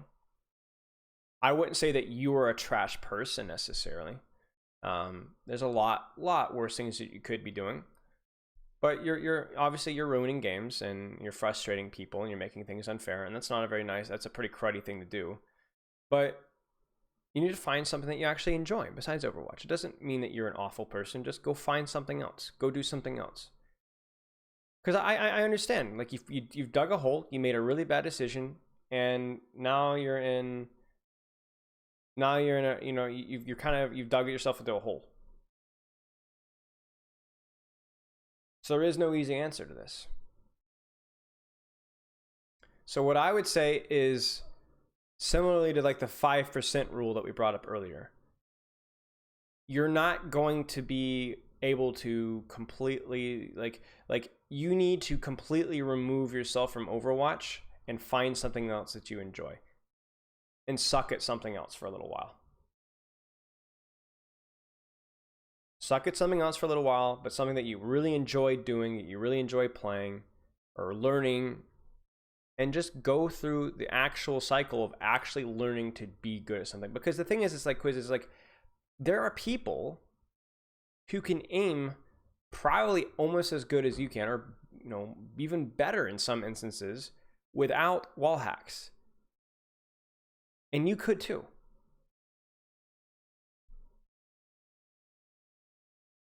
You could. And you're going to realize that, like, you might think that, like, oh, in Overwatch, I have the opportunity to cheat. So it's like, but the thing that you have to understand is, like, there's basically the same opportunity to cheat the system with a lot of other stuff too. So to me, this isn't even a question about how to stop cheating in Overwatch. This is just how to stop taking the easy way, period. And this could be a really important point in your life, and something that you need to figure out. I'm not saying that if you continue to cheat in Overwatch that you're gonna like have a terrible life and everything, but this is a moment where you kind of have to make an effort to try something and to be better in some way, shape, or form when there's a really, really easy way not to. Like, you set the standard for how you respond to this kind of difficulty. And I'm not going to pretend I can completely relate. So you need to find something else. And if you can't resist it in Overwatch, fine. Then you need to go cold turkey, quit Overwatch, find something else. Because this isn't going to work. You need to find something else to do. And when you do find something else and have some form of success, you're going to feel amazing because you earned it. So I'm not a psychologist. I'm not a psychiatrist. I don't really know much, but I can tell you that you need to find something that you're going to be able to apply yourself to, that you won't be able to cheat yourself out of, and that you'll just feel good about doing. And good luck with that. And in the meantime, I would not say that you're, a piece of crap. You just made a really stupid decision, and you've dug yourself into a hole. It's like you got your hand stuck in the cookie jar, and then, your mom comes in, what are you doing? You're like, oh, I don't know. Then you lie to cover it up, and then and worse and worse and worse. And now you've got this entire, even if there's not like external expectation, there's internal expectation of this is the rank that I play at. Anything less than that is a huge disappointment to myself. But that's just, you're lying to yourself. You've never been able to play at a 4.4 level. It's all just an imaginary construction. You've never been ever that good at any game, at least at this game, excuse me. That being said, that's probably a pretty strong feeling where you really do feel like I was that good. And so it's going to be very disappointing and very difficult to walk away from that. It would be like if you had a dream where you had a really, really hot girlfriend, right? Or you were really, really muscular, right? You wouldn't want to wake up. But the problem is you're going to have to wake up at some point. And do you want to wake up and this game's going to be done, or you're going to get banned or whatever, and you've got nothing to show for it? No feeling of accomplishment, no life skills outside of I cheated in a video game? You know? Like, even though it's just a video game, I can walk away from Overwatch with a little bit of self-confidence that I climbed a GM from basically bronze. That feels pretty good, you know? I feel proud about that. Koskobus, thank you for the sub. But you don't have that same level. I feel sorry for you. Because you don't have, oh, Koskobus and Keximus, thanks for the sub, mate. You don't have that same level of satisfaction that I do. You're cheating yourself. You're cheating yourself out of that satisfaction. So, do yourself a favor and try something else. Try something else. Yeah, you're welcome. And I'm telling you, this isn't easy, man. Like, I'm sitting here acting like, oh, just do this. It's not going to be easy. And I can't relate as well. I mean, I can relate in different ways, but I've never been in that kind of a position before. So I feel sorry for you, and I wish you good luck. And, you know, keep in touch if you want. Because that's rough. That's really, really rough. And I respect the question.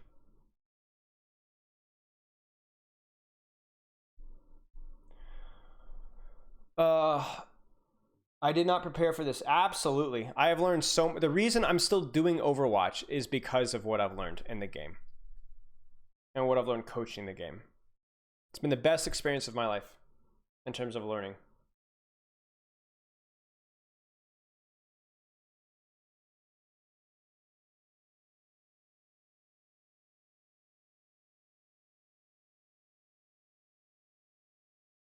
You want to cheat on console? I mean, if you cheat on console, then you're going to spend the rest of your life thinking about how you crossed a line, and it's permanently ruined. Like, that's the thing with mistakes, is that if you have the opportunity to not make mistakes and you've learned from that mistake, then there you go.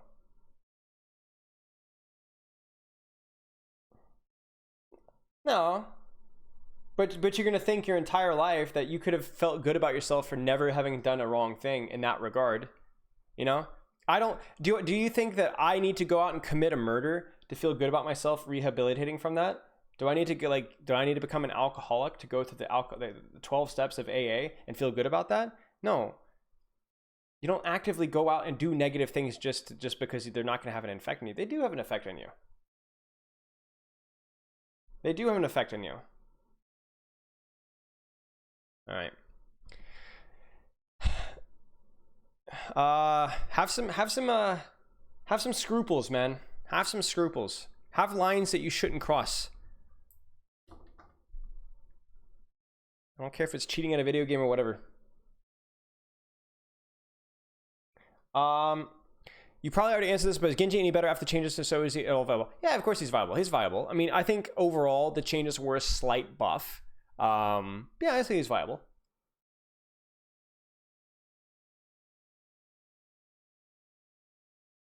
What do I do, Spilo? I talk a lot and coach.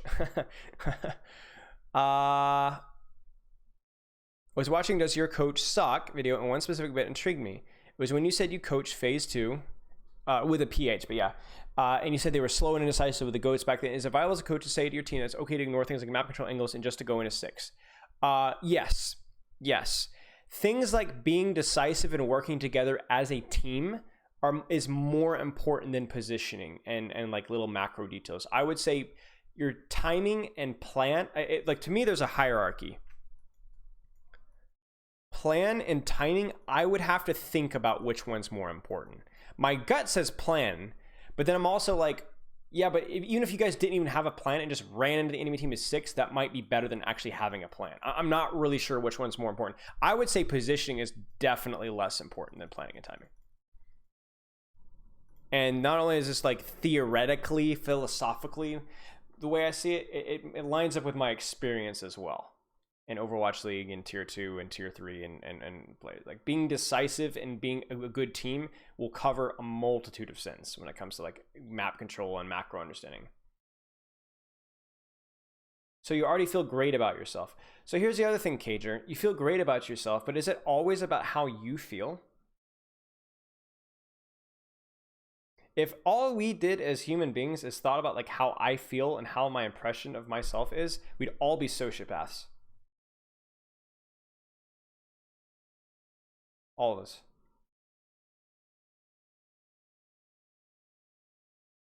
Is watching Al POVs a good way to learn how to play? It can help. I would recommend being. If I was a lower rank player, like let's say Diamond and below, I wouldn't watch Al POVs with the intention of I'm going to copy exactly what they do, but to get some ideas and kind of look, okay, they position where maybe. Once you're Masters or GM, you can start to, because the game a little bit more, like you'll start to understand more. I would copy more. The danger with lower ranks watching higher rank POVs is not because the game operates completely different. It does to an extent, but it's more because they will do things and you won't understand why, so you'll just blindly copy them. Like for example, let's say that you have Nano Boost, right? And the Ana, when she has Nano Boost, plays really aggressively because she's going to look for an aggressive nade. You as a silver or gold player might not pick that up and might just think that that's just how you play it on. You just go play hyper aggressive. You might not understand the context. So I would watch Al POVs, but just take them with a grain of salt. Okay, try and think about, okay, why are they playing? Instead of just copying, think more along the lines of like, why do you think they're playing like that? Why do you think they use their ability like that? Why do you think they use their sleep dart there, or that they naded there? Why do you think they're positioned there? Again, kind of get yourself thinking more. You can use Al POV as like a big textbook that you kind of read from and kind of see if you can learn something from it by like thinking on it, not just reading what it says, but taking each topic and thinking on it more.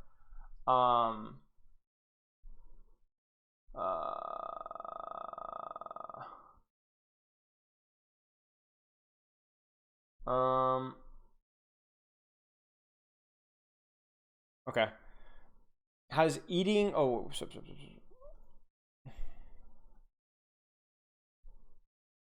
Has eating the correct food and doing sport a heavy impact on your performance? It does not have a heavy impact on your performance, no, but it does have an impact.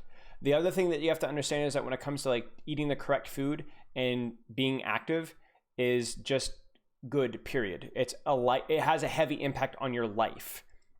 So it might not have a heavy impact on your performance specifically, but it has a heavy impact on your life. So it should always be a priority. Yeah. Do you think Echo is worth learning? Yeah, I think Echo is fine. I think Echo is a decent hero right now. I mean, she's fallen a little bit out of favor in some things, but she's still a strong DPS hero. And if you enjoy playing her, there you go. I think she's actually a pretty fun DPS to play. You've oversalted your pasta. How can I fix the issue? You need to make more mac and cheese. The only way is to make more mac and cheese that I know of. And then you can mix it around and you dilute it a little bit. I definitely feel you, bro. I did that with rice a couple weeks ago. It just was awful. Salt is great, but if once you over salt something, it's just ruined. It's like there's no going back. Why did you stop working out? I didn't. I actually work out more now than I think I've almost ever have in my life. I didn't stop doing, but I don't do all the heavy lifts as much. So I still bench about once a week. I still back squat once a week. I deadlift about once a week as well. But I don't go, I'm focusing more on like some of my, like, I'm not going for high numbers necessarily, and more of training for like explosion, strength, different things like that. So the way I structure my workouts is a little more focused on trying to be stronger in other ways besides just the numbers on the lift. So like obviously as I get stronger, the numbers do go up, but for example, I don't go for 1 rep max as near as much as I used to. I've got a little bit of a shoulder injury as well, which makes it a little awkward with the bench press.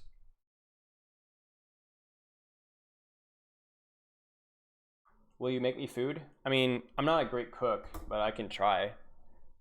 My wife will make you food. She will. She's a really good cook. Wow, okay.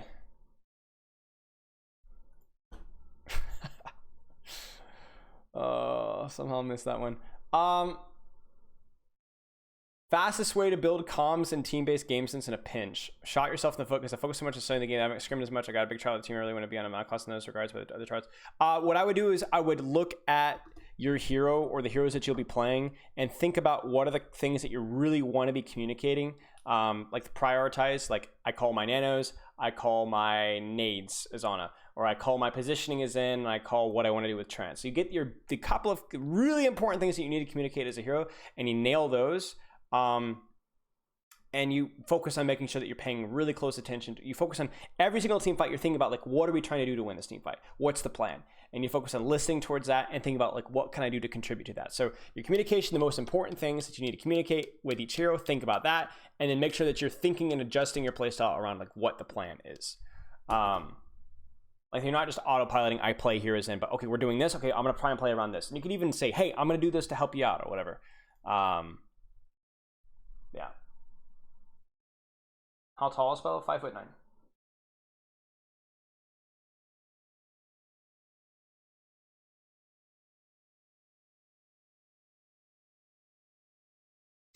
Okay.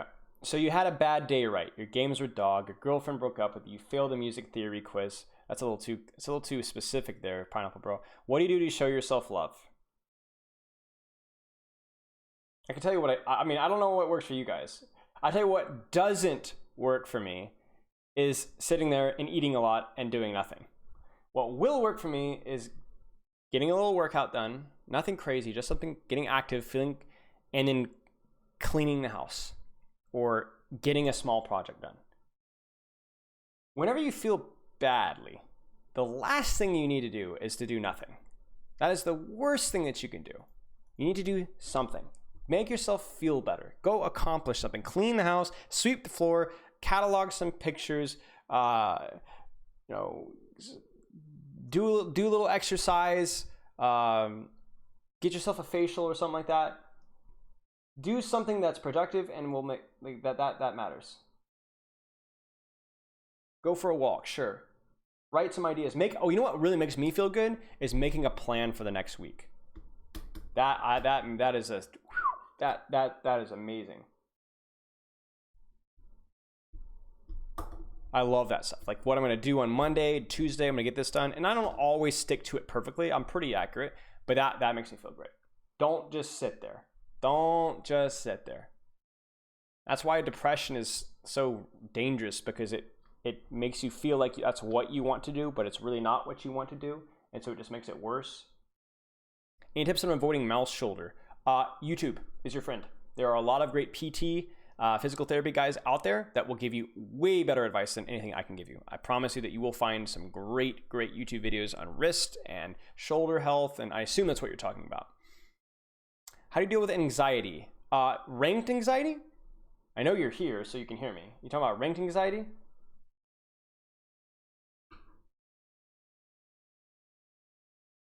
Yeah, I hear you, Elendio. But I'm not an expert with that, so I will.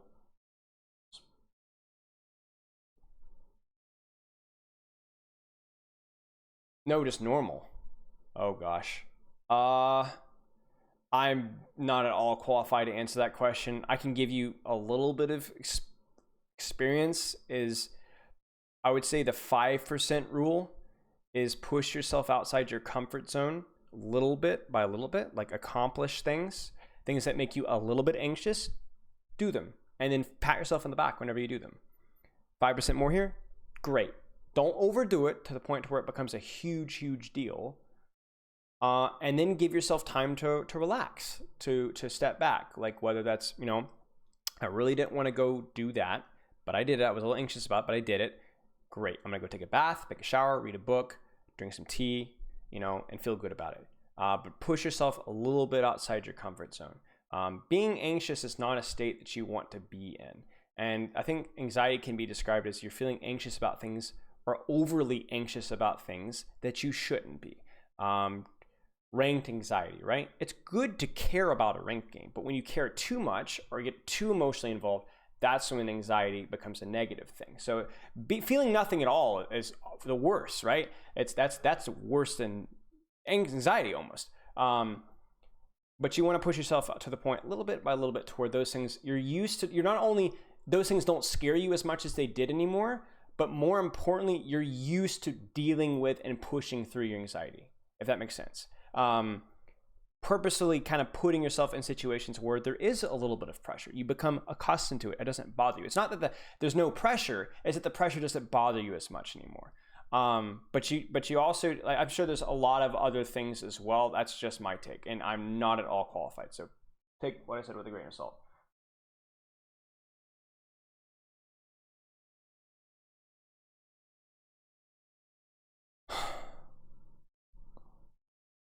What do you do when you feel really pressured in a 4.4 lobbies and feel like you're having no space to work, whether you're getting shot at from every angle?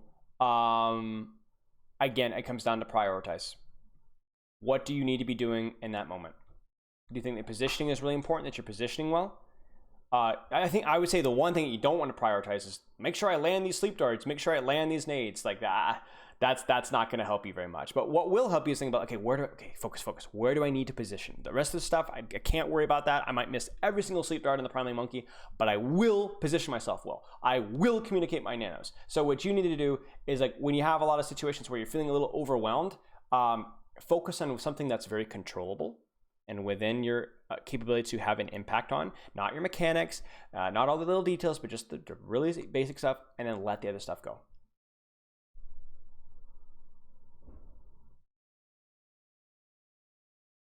Because again, you can't control how you feel. You can only control what you do. So if you feel like you have no space, you feel like I'm getting shot from every angle, yes, you might. But thinking about how you feel that way will not fix it. Instead, completely address that. I feel that way. I get it. It sucks. So let me think about this positioning aspect. And maybe the feeling will get better. If it doesn't, okay, who cares? At least you got something out of the scrim.